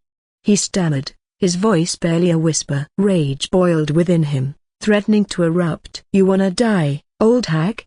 he roared, his control slipping. Fury painted the leader's face a dangerous crimson. In a flash of uncontrolled rage, he shoved the old woman with a sickening thud. A startled cry escaped her lips as she tumbled backward, landing with a pained gasp on the rough cobblestones of the market square. The crowd gasped in unison, a collective wave of shock rippling through them. James' blood ran cold. He couldn't believe the escalation. Ignoring the groceries still clutched in his hand, he surged forward, adrenaline coursing through his veins. He reached the scene just as the leader boy loomed over the fallen woman, his face contorted with a mix of anger and fear. "Leave her alone," James roared, his voice echoing in the stunned silence. He placed himself between the enraged boy and the vulnerable woman, his stance defensive. The system, ever vigilant, silently calculated his options, analyzing the boy's strength and potential moves. The leader boy,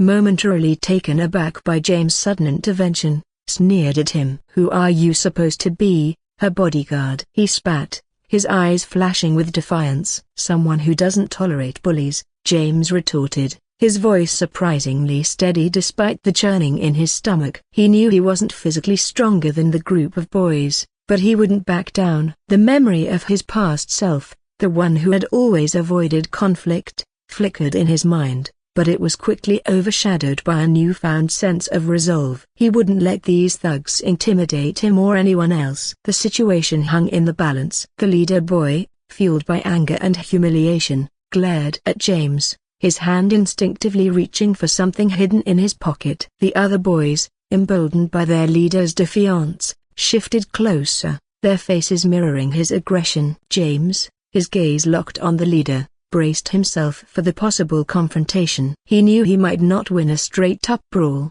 but he wouldn't let them intimidate him. A part of him wondered if using auto-combat was the best option here. The situation wasn't life-threatening, and using the crazy mode in public could lead to unwanted attention. He yet to know full extent of its violent nature. The leader boy, nostrils flaring, shoved his face right into James' personal space. "Get lost," he growled, his breath reeking of cheap candy and something vaguely sour. "This doesn't concern you." "You wanna get destroyed?" James held his ground, the stench of the boy doing little to deter him. He met the boy's gaze head-on, a newfound determination hardening his features. "This concerns everyone who believes in doing what's right," he countered. "Now, you can either leave these people alone or face the consequences." The leader boy scoffed, a harsh laugh erupting from his throat. "Consequences?" he repeated, his voice dripping with sarcasm. He glanced back at his buddies, a shared amusement flickering between them. "What are you gonna do, huh? This little runt?" he sneered, gesturing dismissively towards James. Before James could retort, the leader lunged forward, throwing a powerful punch aimed at James' face. However, the days of relentless training, the lessons in awareness and anticipation, paid off in that split second. James, with a practiced movement honed from countless throws and dodges, dipped his head under the swinging fist. The punch whistled past his ear, the force of it creating a small gust of wind that ruffled his hair. The leader boy, momentarily stunned by James' swift dodge, stumbled slightly. This unexpected turn of events silenced the snickers from his friends, replacing them with a look of surprise. James, seizing the opportunity, straightened up and met the leader's bewildered gaze. The leader, clearly frustrated by the missed punch, snarled and wound up for another swing. But James wouldn't give him the chance. Thanks to his judo training, His body was primed for reaction. He remembered Ryan's words about using the opponent's momentum against them. As the leader's fist launched forward, James dipped under it once more. This time, however, he didn't simply dodge. He used the leader's forward momentum to his advantage. With a swift movement, James executed a technique he'd been drilling relentlessly at the snake jab. 3 rapid strikes, precise and controlled, landed on the leader's pressure points on his throat. The effect was immediate. The leader's eyes widened in surprise as a gasp escaped his lips. He clutched at his throat, the air trapped in his lungs as he choked for a breath. Capitalizing on the momentary window, James followed up with a well-placed uppercut. It wasn't a knockout blow, but it was enough to send the leader stumbling backward, coughing and wheezing. The surprise attack, coupled with the unfamiliar technique, had thrown the leader off his game. Seeing their leader falter, the other boys, who had been emboldened moments ago, hesitated. The second in command, a stocky boy with a shaved head, roared and lunged at James, aiming a reckless kick. James, his focus sharp, easily sidestepped the attack with a well-timed pivot. This created the perfect opening for another judo technique, the dawashi barai, the very move he'd been practicing with Zia. With a smooth sweep of his leg, James knocked the second in command off balance, sending him sprawling onto the hard ground with a surprised grunt. The remaining boy, unsure of what had just transpired, charged at James with a wild swing. James, however, remained calm. He countered with a thunderclap slap, a powerful open-handed strike delivered diagonally across the boy's face. The impact wasn't enough to knock him unconscious, but it was enough to send him reeling back, his hand flying to his stinging cheek. It was a swift and decisive display of James' skills. He wasn't using auto-combat, relying instead on muscle memory and the techniques he'd absorbed through grueling training. The market stood frozen in stunned silence. The scene had gone from a tense confrontation to a one-sided display of dominance in mere seconds. The group of boys, who had moments ago been bullying vendors, now lay sprawled on the ground, groaning in defeat. James, chest heaving slightly, stood tall amidst the stunned crowd. James surveyed the scene, a mix of adrenaline and disbelief swirling within him. The bullies were subdued, their earlier bravado replaced by whimpers and groans. He turned his attention to the old woman, concern etching his features. "Are you all right, Mom?" he asked, approaching her cautiously. Just as he reached out to help her up, a blur of movement caught his eye. A young woman, her face a mask of fury, materialized in front of him. "How dare you touch my grandma?" she shrieked, her voice laced with outrage. "I was at the meat shop when my friend told me someone attacked her. I won't let you bully her." James, caught off guard by this unexpected turn of events, stammered a reply. "I wasn't the one." "Whoa, broken bar," he began, his voice drowned out by the young woman's tirade. Baffled and frustrated, James raised his hands defensively. "Hey, wait a minute," he protested. "Those guys were the ones harassing her." "Yeah, broken bar." But his explanation fell on deaf ears. Fueled by a misunderstanding and a fierce protectiveness of her grandmother, the young woman delivered a stinging slap to James' cheek. The impact sent a jolt of pain through his face, adding to his growing bewilderment. James, momentarily stunned by the unexpected attack, held his cheek, flustered by the massive misunderstanding. He glanced at the old woman, hoping for some clarification. "Toya," the old woman began, her voice strained but firm, "it wasn't this young man a broken bar." However, her words were cut short as a flicker of movement caught her eye. The leader boy, fueled by a mix of humiliation and rage, had gotten back on his feet. He saw his opportunity for revenge, and without a second thought, he launched a flying kick at James' unsuspecting back. The blow caught James completely by surprise. He had been focused on the young woman and hadn't noticed the leader's approach. The force of the kick sent him sprawling onto the ground, the groceries he'd been holding scattering across the cobblestones. Pain flared through his lower back, momentarily knocking the breath out of him. The situation had taken a drastic turn. James, the unlikely hero just moments ago, now found himself the victim of a cowardly attack. The market, which had been silent with shock, erupted in a cacophony of gasps and shouts. The young woman, her face contorted with a mixture of fear and fury. James lay there, momentarily stunned, as the system surged to life within him. The unexpected attack triggered a series of calculations, analyzing the situation, assessing the threat level. The leader, fueled by rage and a bruised ego, was a clear danger. But James also had to consider the safety of the old woman and the young woman, both of whom were caught in the crossfire. He gritted his teeth, the pain in his back a dull throb. James, fueled by a surge of adrenaline and the throbbing pain in his back, knew the situation demanded more than just defense. A cruel smile played on his lips as a familiar phrase echoed in his mind. Crazy mod ear broken bar aka semi-auto battle mode. With a mental command, he activated the system's combat assistance for the first time in a public setting. The world seemed to slow down as the system analyzed the leader's movements, predicting his next attack. The boy, emboldened by his sneak attack, launched another flying kick. But this time, James was ready. Guided by the system's calculations, he effortlessly caught the kick mid-air, the force momentarily straining his arm muscles. Without a beat, James capitalized on the opening. With a powerful twist and a heave, he threw the leader off balance, sending him crashing to the ground with a surprised grunt. The crowd gasped in unison at the unexpected display of strength and skill. The leader, dazed and disoriented,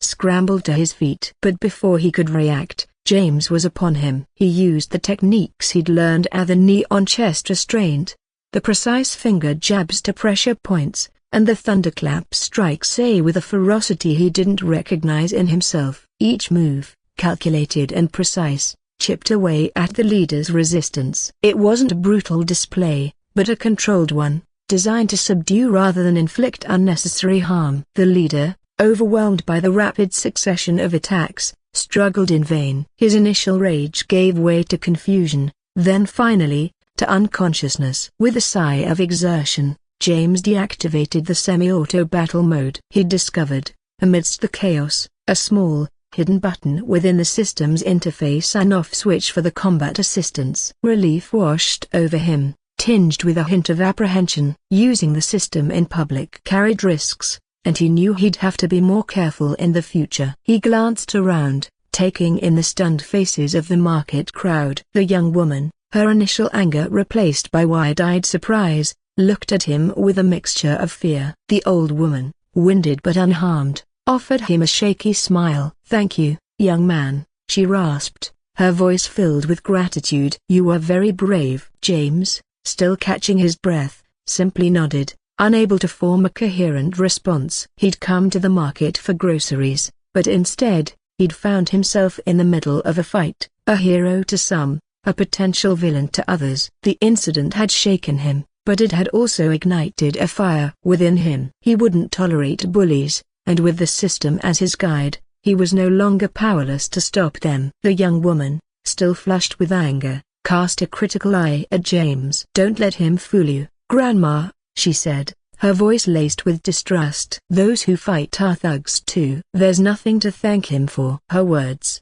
though harsh, held a sliver of truth. James, relying on violence, albeit controlled violence, had blurred the lines in her eyes. Without another word, she grabbed her grandmother's arm, her grip tight with protectiveness, and ushered her away from the crowd. James watched them go, a helpless feeling settling in his stomach. He'd acted to protect them, yet here he was, being judged for his methods. The market, however, seemed split on the young woman's outburst. A few onlookers, particularly the ones who had witnessed the leader's initial aggression, muttered amongst themselves about the girl's ingratitude. "She should be thanking him," one woman whispered, her voice laced with disapproval. "He stopped that awful bully." Others, however, remained silent, their faces etched with concern. James, caught in the middle of the social commentary, felt a wave of self-doubt wash over him. Had he done the right thing? Was there a better way to handle the situation without resorting to violence, even with the system's assistance? A gruff voice broke through his introspection. "You all right there,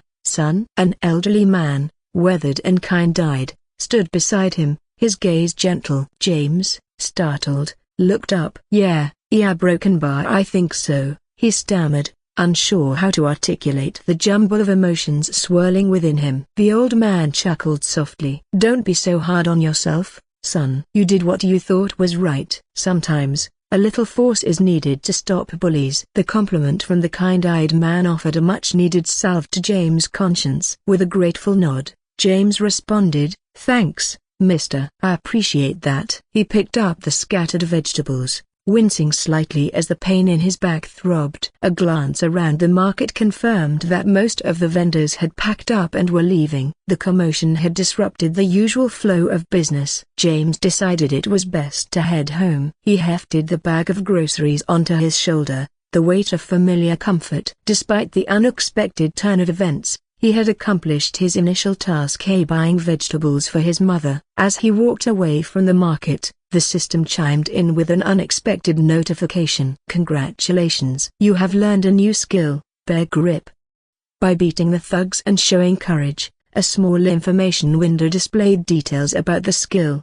Bear Grip allows you to grab someone with a strong grip. You can exert up to 40% of your strength. Rank E, 0500. Cooldown, zeros. James blinked, surprised by the new ability. He hadn't specifically requested enhanced grip strength, but perhaps the system had analyzed the situation and determined it would be beneficial. He flexed his hand experimentally, a newfound sense of power coursing through his fingers. While the day's events had been unsettling, they had also been transformative. James had discovered a hidden strength within himself, not just physical but also a moral courage he hadn't known he possessed. He had a newfound appreciation for the system's capabilities, but also a wariness of its potential dangers. Despite the wave of accomplishment washing over him for acquiring a new skill and standing up for what's right, a knot of worry tightened in James' stomach. These thugs wouldn't forget the humiliation they suffered in public. They might even see him as a threat now. He knew they could come back for him someday, seeking revenge. He had to be prepared. Taking a deep breath, he reached into his pocket and pulled out his phone. With a determined tap, he dialed his father's number. His father, a police officer hardened by years on the force, answered with a gruff, "James? Everything all right?" James took another deep breath and launched into a hurried explanation. He started with the encounter at the market, detailing the extortion attempt and the leader's aggressive behavior. He then recounted his own actions, including the use of his judo training. Finally, he mentioned the leader's surprise attack and his own fear of retaliation. His father listened patiently to the entire story, his voice a steady presence over the phone. When James finished, a pause hung heavy in the air. Then, his father spoke, his voice laced with a calm authority. "All right, son. I understand your concern. This sounds like a group of troublemakers who need to be dealt with. Don't worry, I'll handle it." James felt a wave of relief wash over him. Having his father, a man respected in the community and well-versed in dealing with such situations, take charge, brought a sense of security. "Thanks, Dad," he mumbled, the tension finally leaving his shoulders. After a few more reassurances and a promise to meet for dinner that night, James hung up. He entered the house, the groceries forgotten for a moment as he replayed the events of the day. He decided to act as if nothing out of the ordinary had happened. He didn't want to worry his mother, and he wouldn't give the bullies the satisfaction of knowing they had shaken him.